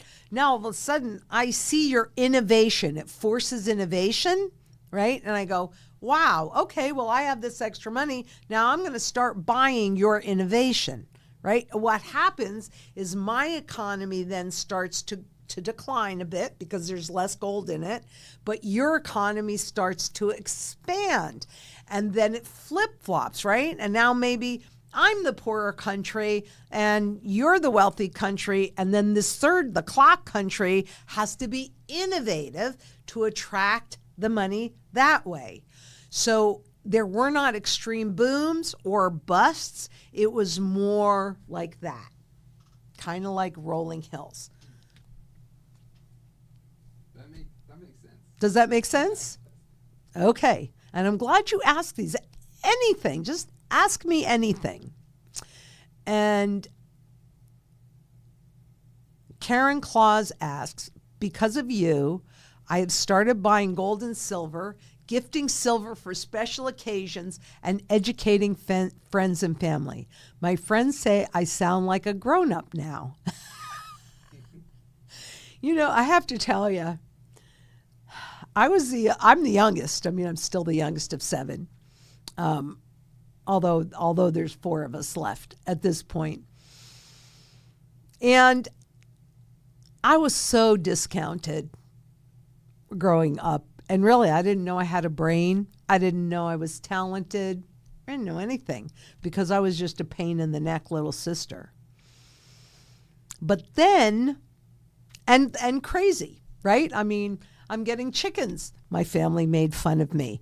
I'm digging up my yard and converting it into an urban farm, and my family thinks I'm crazy. I'm accumulating gold and silver and encouraging them to do it. All right, my mom did. She didn't think I was so crazy about that. But they thought I was crazy. I'm kind of used to that, and it really doesn't bother me because I'm quite clear on what's happening and also how guided I am because I know that I've been groomed for this moment in time. And I look at myself and I think of myself as a warrior. And I'm here to make a positive difference in this world. And I realize that the only way that I can really do that is with your help. So I appreciate this feedback, Karen, because we all are in this together, all of us. And if we can help even one person see the truth and become protected, or if we can help one person that doesn't now see the truth, but we can feed them a little bit so that they ultimately see the truth. What more can you ask for? We have to. As human beings, as people on this planet, we have to look at ourselves in the mirror and go, if not me, who? And if not now, when? Me, I'm old, right? I got another 30 years. I've got plenty. I'm not worried about what my life is going to look like in the next 30 years because that's how much longer I think I'm going to be around. But I look at my children, I look at my grandchildren, and the children that they're going to have, and I look at what those that are currently in power have in mind for us in a full surveillance economy going back to feudal times. And I say, that's not okay with me. It's just not okay with me. So what am I going to do about it? If all I did was prepare for my family, what about your family, right? So I look at them as all of our babies. When I refer to my babies, I'm referring to all of our babies because that's our future. What kind of world do we want to leave them? I'd rather leave them one with sound money that they can build on, that they can dream and have those dreams come true, but that they have to work. We've been taught to hit the easy button. I've never found an easy button. I just never have. I don't think they really exist. I think they exist to lull you into a false sense of security so they can control you. Ruby's 200 asks, if the monetary system collapses into a surveillance fiat currency, then shouldn't one liquidate before that happens? That is, if one wants to avoid the beast system, one should get as much out of the system as possible. That's what the gold and silver do for you. This is universal money that you can stick in your pocket, go anywhere with, and instantly have the same level of purchasing power no matter where you go. It is not subject to grids going down because you hold it and you own it outright. So you should liquidate your fiat money, your intangible money. That's what I've done. I don't own a stock. I don't own a bond. I don't own any of that stuff, but I do own a lot of gold and silver. And I do have my strategy executed with food, water, energy, security, barterability, wealth preservation, community, and shelter.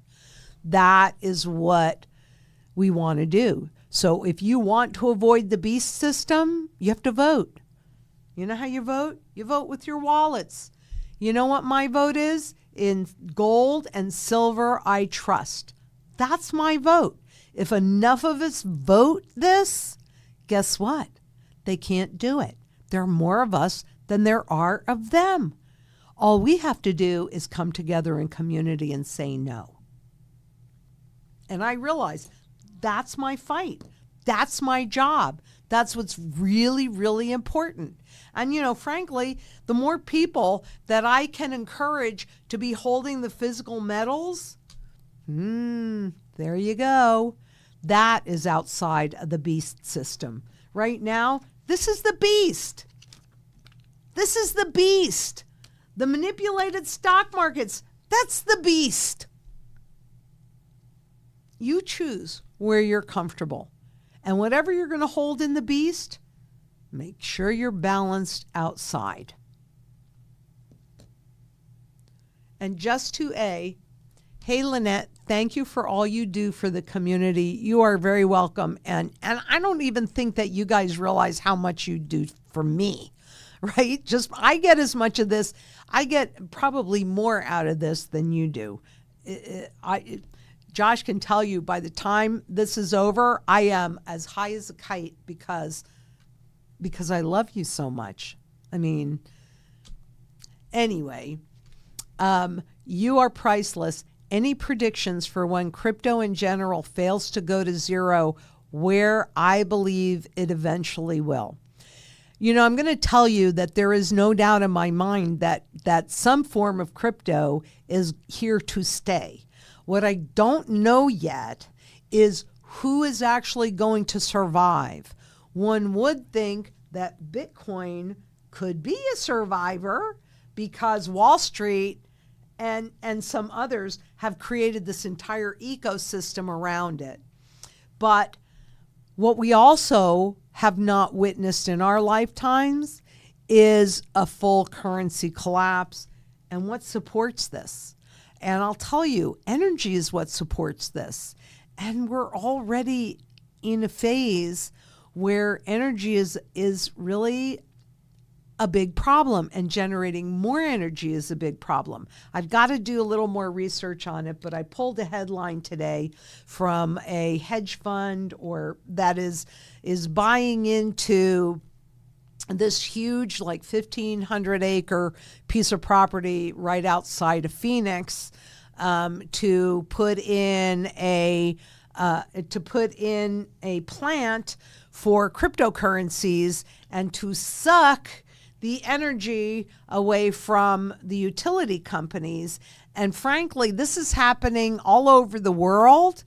And what I'm concerned about is the level of leverage that these crypto companies have so that they get the energy needs first, especially with the advent of AI. I mean, what other energy source is there or that can be developed?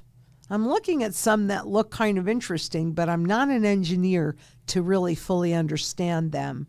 But that is a major concern that I have. And yes, there will be a whole bunch of cryptocurrencies that go to zero because what's their utility? At the end of the day, what can you do with this? Can you develop utility? It's been around since 2009. Do we have enough adoption? My guess is yes. Banks are rushing to tokenize assets. We don't even see it, but it's happening. So this is just, we could not be in more interesting times right now. That's why just making sure that you have all of that security and all the mantra pieces, it's critical. Otherwise, if everything is in this stuff and they say jump, you're going to have to say how high. This is outside of that beast. Outside of that beast. Get her done. Let's see. Stephen Brewster asks, if they do gold-backed currency reset, how will USA not end up giving all gold away to other countries? As if I'm right, they don't produce as much as they import, so over time, we'll lose all gold. Well, when they back a currency that is convertible, they actually can't ship that gold out because what if you actually needed it, right? That goes back to the fractional reserve system where they anticipate only a small number of people asking for their money back. But it's going to be interesting because supposedly we have those 8,100 tons in Fort Knox, wherever, and the books have not been audited, and we don't know, have they been leased out? Do they still really have it there? Do they not? So I think first we're going to have a discovery to see where we're starting. My bet is that we would have to buy gold rather than liquidate it. But the gold wouldn't go to other currencies or other countries because it would be here to back the currency. And if it's truly backed, so therefore it's redeemable, they can't ship it off, because what then would happen if you ask for your gold back, they wouldn't be able to do it, and the lie would be revealed. So gold-backed currency would not end up in the U.S. giving all the gold away to the other countries. They would have to hold it, and they would have to accumulate more. And there's only a fine, I think something like 52,000 tons, something like that. I don't know. There's still a chunk that's in ground, but then that also makes it more viable as the price goes up to go deeper into those reserves that are harder and more expensive to get at. But when we're talking about energy, the difference between this Bitcoin that takes a lot of energy to create, or AI that takes a lot of energy to create, they use that energy up. It is not stored. It takes energy to pull this out of the ground and mint it and mine it and do all of that. But that energy is stored in this coin that then gets used in electronics, in space travel, in food, in the financial system, in dental work, and on and on and on. So this energy gets stored and then is used in every other way. That's a huge difference, huge, between these digital tokens and real sound money. And the cranky stacker, how can you keep real estate as a good asset? Our property is paid off, but we are basically leasing it from the government. 100% right. Taxation is killing us. 100% right. We own it, but try not paying taxes. You have to. And that's why part of the strategy is understanding what your current property taxes are, and then accounting for how much gold and what kind of gold you need to make sure that you can always pay those property taxes. Because even if your property is paid off, you can't pay those taxes, you lose that property. So it is a good asset, but like anything, you have to be prepared. And that's the point of all of this. And that's the benefit of understanding fundamental value, so that you can calculate out how much and what kind of gold do I need? How much and what kind of silver do I need to meet this need, this need, this need, this need, this need? That's all. And then you move forward from there. I mean, I can't guarantee that I'm going to be right. However, the strategy is based on the repeatable patterns and lots and lots and lots and lots of history to go by with that. So I think that I have a much better shot at being accurate and right, because I'm not working on hopium. And by the way, Tiger Stacker, if you happen to be watching, the reason why I had to change the bag was because I kept getting the hopium all over the place. But I was on an interview this morning, and I used that, and I totally gave you full credit for it. So thank you for allowing me to plagiarize. I appreciate it. And yeah, you can't get away with it, but you can account for it. You can prep for it. You can plan for it. And White Cobra 67 Shelby, Lynette, does pre-1933 gold coins need to be slabbed to be considered a collectible? No.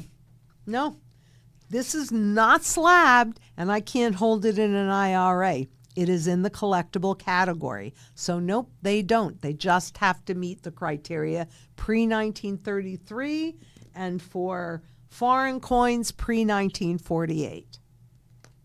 And those are in the collectible category that you cannot hold. It's just the easiest way to do it. Just go by what the IRS says.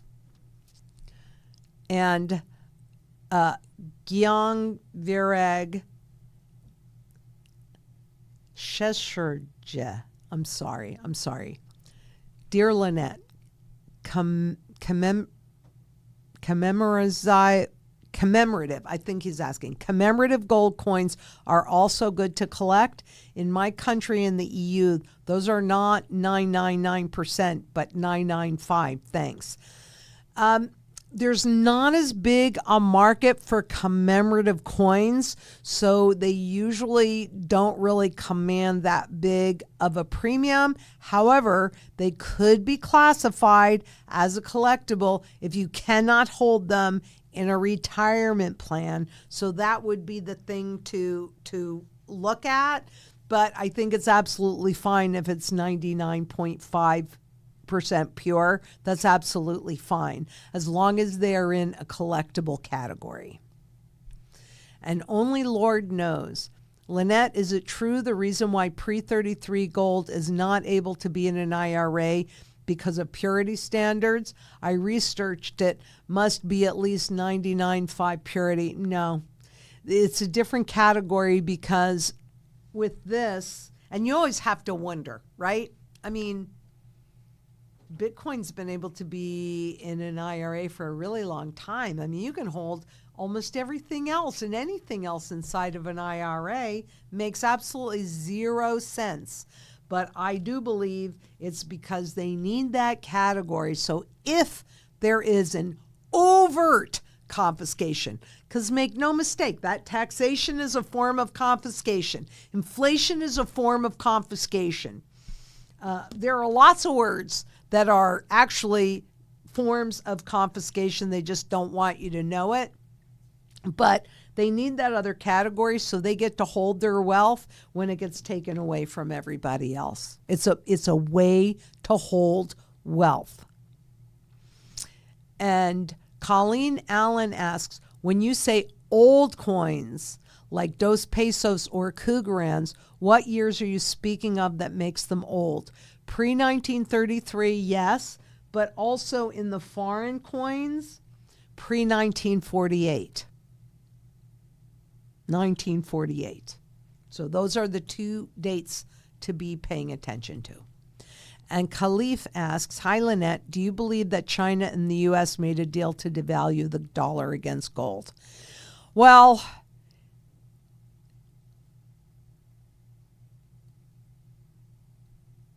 I don't think that they necessarily the two of them made a deal to devalue the dollar against gold. I think that fiat money itself, whether it's yuan, dollars, euros, yen, Canadian dollars, Zimbabwean dollars, whatever, a government decreed money means that the government can create nominal confusion. So if you had a $100 bill 20 years ago and you have a $100 bill today, nominally they're identical and you go, woohoo, it's a $100 bill. However, what that $100 bill could buy 20 years ago, what that $100 could buy a year ago, and what it can buy today, hugely different. So I think all countries agreed to use the fiat money to devalue their currencies, because you can't do it on a gold standard. Well, you can do it to a degree on a gold standard. That's why even going into 1971, by 1971, you can see on the chart, the purchasing power in the consumer dollar was down to about 24 cents out of that original dollar's worth of purchasing power. Now that 24 cents is down to officially 3 cents. So the reason why they could do that was because they kept lowering how much gold backed the currency. So that gave them some wiggle room to create that leverage. Once they went off of it completely, there were no restrictions on how much debt could be grown. So I think they all made a deal to devalue not just the dollar, but all of their currencies. And it always happens against gold because gold is sound money. This is fiat money. Gold is sound money. And so they all made that deal. And Gwen Samuelson asks, whenever I have extra cash, I am tempted to purchase more gold and silver before the price goes up. But I know I am also supposed to hold on to cash too. My husband and I still work. How much cash to hold? Well, if you're still working, then you might want to think about 3 months worth of cash to make sure that you can cover your bills. But again, you do that to your level of comfort. You're still working, so you still have income. If you were retired, then that level of cash should be a bit higher than that. So again, I'm going to encourage you to call us because we'll talk it all through with you. We will help give you your options, how it's most likely to perform, and what's really going to support your efforts. I agree with you. I frankly kind of hate holding on to this, but that's also why I hold on to this, right? Because I can always cash this in. So I do have a level of cash, and it's probably higher than I personally like, but I'm also running a business that kind of makes it a little bit different. But maybe some of your cash, if you have overweighting, can go into just savings gold, right? This is emergency gold. That's what I call this.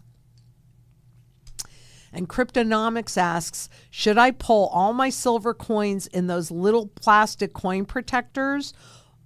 LOL. I have a couple thousand ounces. Nah, leave them in the plastic coin protectors. Why not? It's probably not really going to matter that much, but they do kind of look nicer, and so you might be able to command a premium. And you know who? Okay, Basel III. You know, I get a lot of questions on Basel III. How about we just talk about it more deeply? I don't know that I can do it for next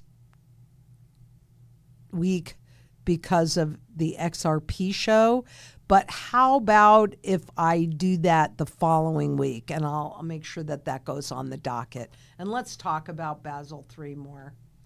Okay, I'll do it. I kind of, honestly, I kind of sort of stopped worrying about it so much once President Trump got in office because he's about deregulation, not really about adding more regulations, which is what Basel III would actually do, put more regulations on the banking system. And it was something that they started to implement after the financial crisis in 2008. Which, by the way, those issues have not been fixed. They've just gotten a lot bigger, and it does transition gold to the safest, to tier 1, which is the safest level. But they also have cash in that too. How safe is this? I don't know. Would you rather have this or would you rather have that? Give me this. But I'll go ahead and stop sort of not paying as close attention to it as I should because you guys are asking me to. So I will do that because I do work for you. And Maverick DD69 says pre-33 is classified as collectible currently. What stops the government from changing the rules, as they are very prone to do, and remove the protection from the confiscation of this class? Maverick DD69, that's a great question because governments can do anything they want as long as the public doesn't stop them. However, there's a very good reason why they're not likely to change that classification. It's those eminent domain laws, which says that the government can take any of your assets that they want to, but they have to pay you fair market value. Okay, well, this is my eagle, and since the spot market, which is just a contract, is easy to manipulate, but they don't say spot gold contract, they say gold. So people think of the spot gold contract as actually this, but it's not. It's two different things. Having said that, most of the gold is held in IRAs. And this is what I think it is most likely to look like. Okay, let's say spot happens to be at $5,000 when they decide to do an overt confiscation. And they'll say to you, well, it's your patriotic duty. We really need to confiscate your gold because we've got to compete in the global world and we don't have enough and blah, blah, blah. So we are going to do a big sweep of the IRAs, but spots at $5,000, we're going to pay you $7,000 for it. Okay, most people not understanding the fundamental value of an ounce of gold will go, well, wow, it's only worth $5 and they're willing to give me $7. Okay, I don't mind. You can take my gold. But with the person that paid $15 million for this, are they going to turn that in for $7,000? And the person that could spend $15 million on this? I don't know. What do you think? You think maybe they're the one that writes the laws like Treasury Secretary Bullion did in 1933? Or do you think even if they're not the ones that write the laws, that they would have the ability to influence those that write the laws? I think so. So the eminent domain laws would not make it feasible for them to do these because they would have to do it on a coin-by-coin basis, and this makes up way less than 2% of the total gold market. So you're right. They can do any darn thing they want. They can change the laws, but they need to do it in a way that benefited them, and trying to buy these, they'd have to look at that and go, well, fair market on this is 15. It's not going to happen. There's not enough of it out there. And the people that do own it are very powerful. So that's why I want to be in that category. It's kind of like, the federal government has a much better health insurance policy than I can buy. And how much have those gone up? But if I had the option to have the federal government's health insurance policy or the one that I can buy, even if there's costs more, this is the one that I'm going to go for because, frankly, this one's worthless and getting more and more worthless all the time. But that's another show. So that's why.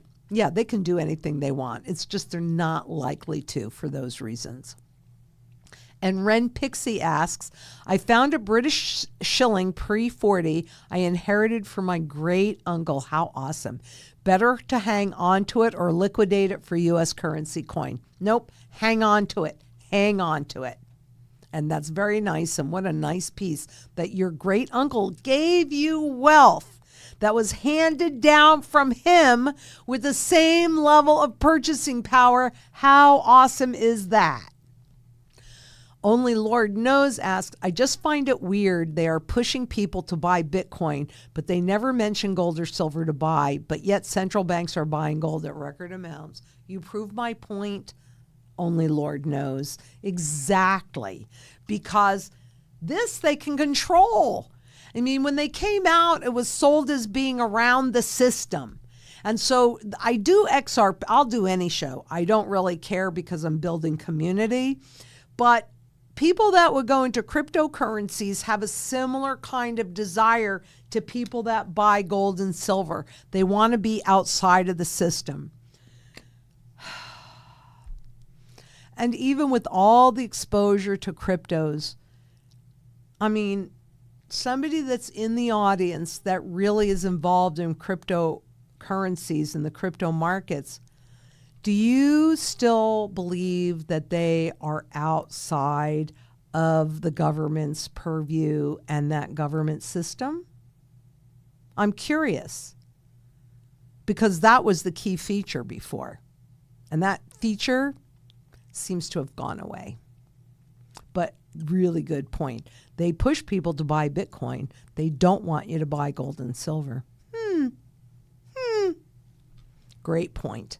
And Cody Kochman asks, getting rid of the pennies and nickels feels like incognito dropping a zero from the currency. Sure, absolutely. But that's why you've got a $10 trillion Zimbabwe note or a $500 million.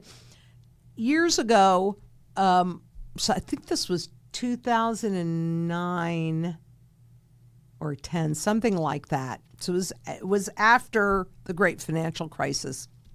And I took my daughters on the trip of a lifetime, and we went to Hungary, Austria, and the Czech Republic. And I was really, really busy at that time, so I wasn't really paying attention, and I had to order in currencies. And so I looked at the prices in Hungary, and I thought, wow, this seems, pretty, like the prices are lower. So I converted like $2,000 into the forint, the Hungarian currency, local currency, and 3,000 into euros and 3,000 into whatever the Czech Republic currency was. Now, I could have done euros on all of them, but quite honestly, I was not paying attention. I was just really busy. And I'm glad that happened, because when those monies came in, the Hungary money was like a stack like this. Like for $2,000, you could choke a horse. The euros and the Czech Republic money, the euros had a stack like, or the Czech Republic maybe like that, and the euros maybe like that, right? So when I saw that, I immediately said to myself, wow, Hungary is really experiencing a lot of inflation. And then we went. And I was so glad that I did it like that, because, and I could be off on this, it was a while ago, but I remember buying a pack of gum, and I'm pretty sure it cost me like 1,200 forints, right? When you go inflation, those zeros keep coming up, but then it makes the smaller denominations like the pennies and the nickels like kind of worthless. Like, do you even want to get that change back? All it does is weigh it down, and it's not real copper anymore. But my point is, when I asked people, because I had my standard list of questions when I would travel, and I'd say, so how's the inflation here? Oh, it's not too bad. Well, I knew that wasn't true because of that horse that could choke a horse of bills. The other thing that was awesome was on the bills, they would say, if you pay in forints, this is how much it is. And if you pay in euros, this is how much it is. Well, when I got all the money in, I jotted down and translated what that was in terms of dollars for both of them.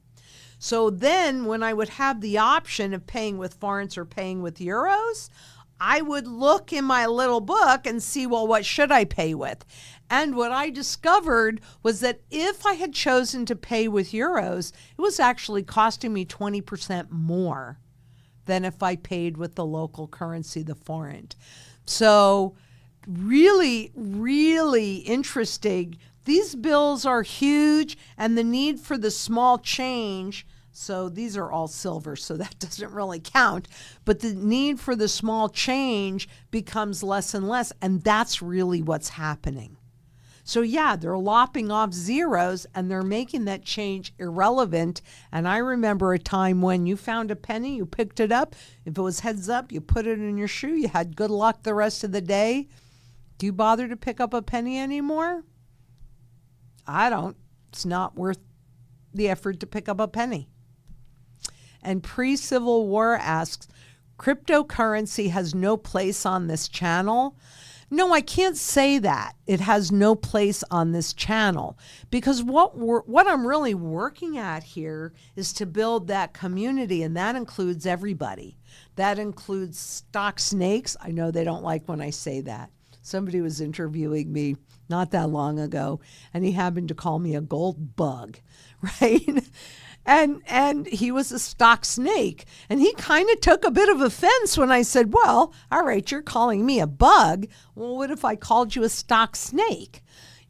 So anyway, we have to have this conversation.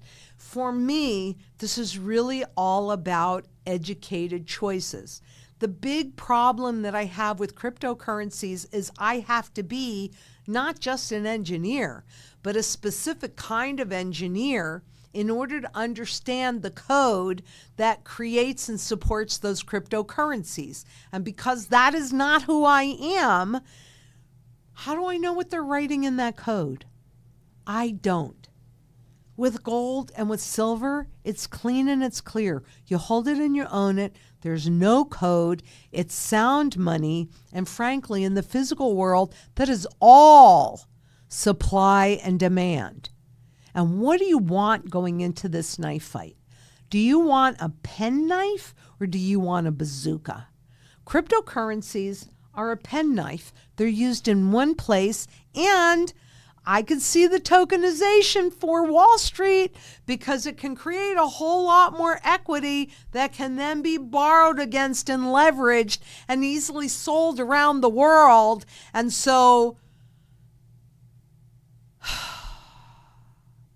we will own nothing and we won't be happy. But gold and silver are full utilities because it's used in every single sector of the global economy. There is a place on this channel, and there's a place for any conversation about any asset on this channel so that we can, all of us, make educated choices that puts our best interest first. So I wouldn't ban anybody. And some of the things we have in mind might shock you and surprise you if we can pull this off. But I think these are all a necessary conversation because I can't tell you what to do. I can tell you what I'm doing for me. And I make sure that my choices are as educated as possible. Am I perfect? Nope. I make mistakes, and I appreciate you guys and everybody helping hold those toes to the fire. I'm not afraid of that, and I welcome it. So I welcome other conversations about other assets, and let's make them real. Let's make them real conversations. And Deb Warner asks, is this statement correct? If we don't come together as a community to change the gold-backed currency, there's little chance that there will be a revaluation of gold to reach its fundamental value. No, that is incorrect. There will be a revaluation of gold because once all confidence is lost, this is how governments attempt to regain that confidence, right? Because that pack of gum at 1,200 forints, doesn't that seem kind of outrageous if you're used to dollars? That'd be like a pack of gum for $1,200? A pack of gum? We got to get that under control. So let's lop off 2 zeros. And now, it went from 1,200 to 12. And the public goes, well, the government wants you to think that they've solved the problem. But the problem really is that they don't change behavior. But that's why they have to lop off the zeros. And when you do that, you have to take something that has no intrinsic value, no fundamental value. And the Federal Reserve shows us quite clearly that this has 0 fundamental value. And they have to revalue this against something that is all intrinsic value and fundamental value because it is used in every single sector of the global economy. So no. You can look at different currencies. You can look at Venezuela. You can look at Argentina. You can look at Turkey. You can look at Egypt. You can look on and on and on. They have not gone to a gold-backed currency, and yet they reset the currency against gold. So, yep, it's going to fundamental. I can't give you a lot of guarantees. I will show up and do the work, and all assets ultimately go to their full fundamental value, period. Those are the guarantees I can give you. And Maverick DD69, how much did the government officially say a 1-ounce gold coin is worth? $42.22. Would that not be the fair market value they force upon you at confiscation? No, and I'll tell you why. Because they want your cooperation. Because when you make a choice, even if these are their words, nudged you into that, They want you to think that it's your choice. They don't want you to understand that it's their policy and they have done things to coerce you into compliance. So it's far more. And I mean, you know what the face value of this 1 ounce gold coin is? $50. The official U.S. price of gold is $42.22. The face value on this coin is $50. If you paid $3,000 for this coin, you going to be happy about having to turn it in for $50? That's what they don't want. They are far more likely to pay you a premium than to pay you what they say it's worth and hold on there. They hold it on their books at $42.22. There's a $50 face value here. Yeah, they want your easy voluntary cooperation. So it looks like, is that it? That's it. Wow. Okie dokie then. Thank you guys so much. I can't even tell you how much your being here really and truly means to me. It means the world to me. And hopefully as I'm out there in the world roaming, you know, you're there too, and we can meet in person, face to face, or as we get closer to it, if you know you're going to be in Phoenix, you know, when we're going to be doing the live event in person in our amphitheater, and every day we're one day closer, then I hope to meet you in person, because we are a community and we have to stick together and we have to help those that don't see it. We have to help them. That's our obligation as a fellow human being. And until next we meet, I know together we can do anything, anything. You be safe out there. Bye-bye.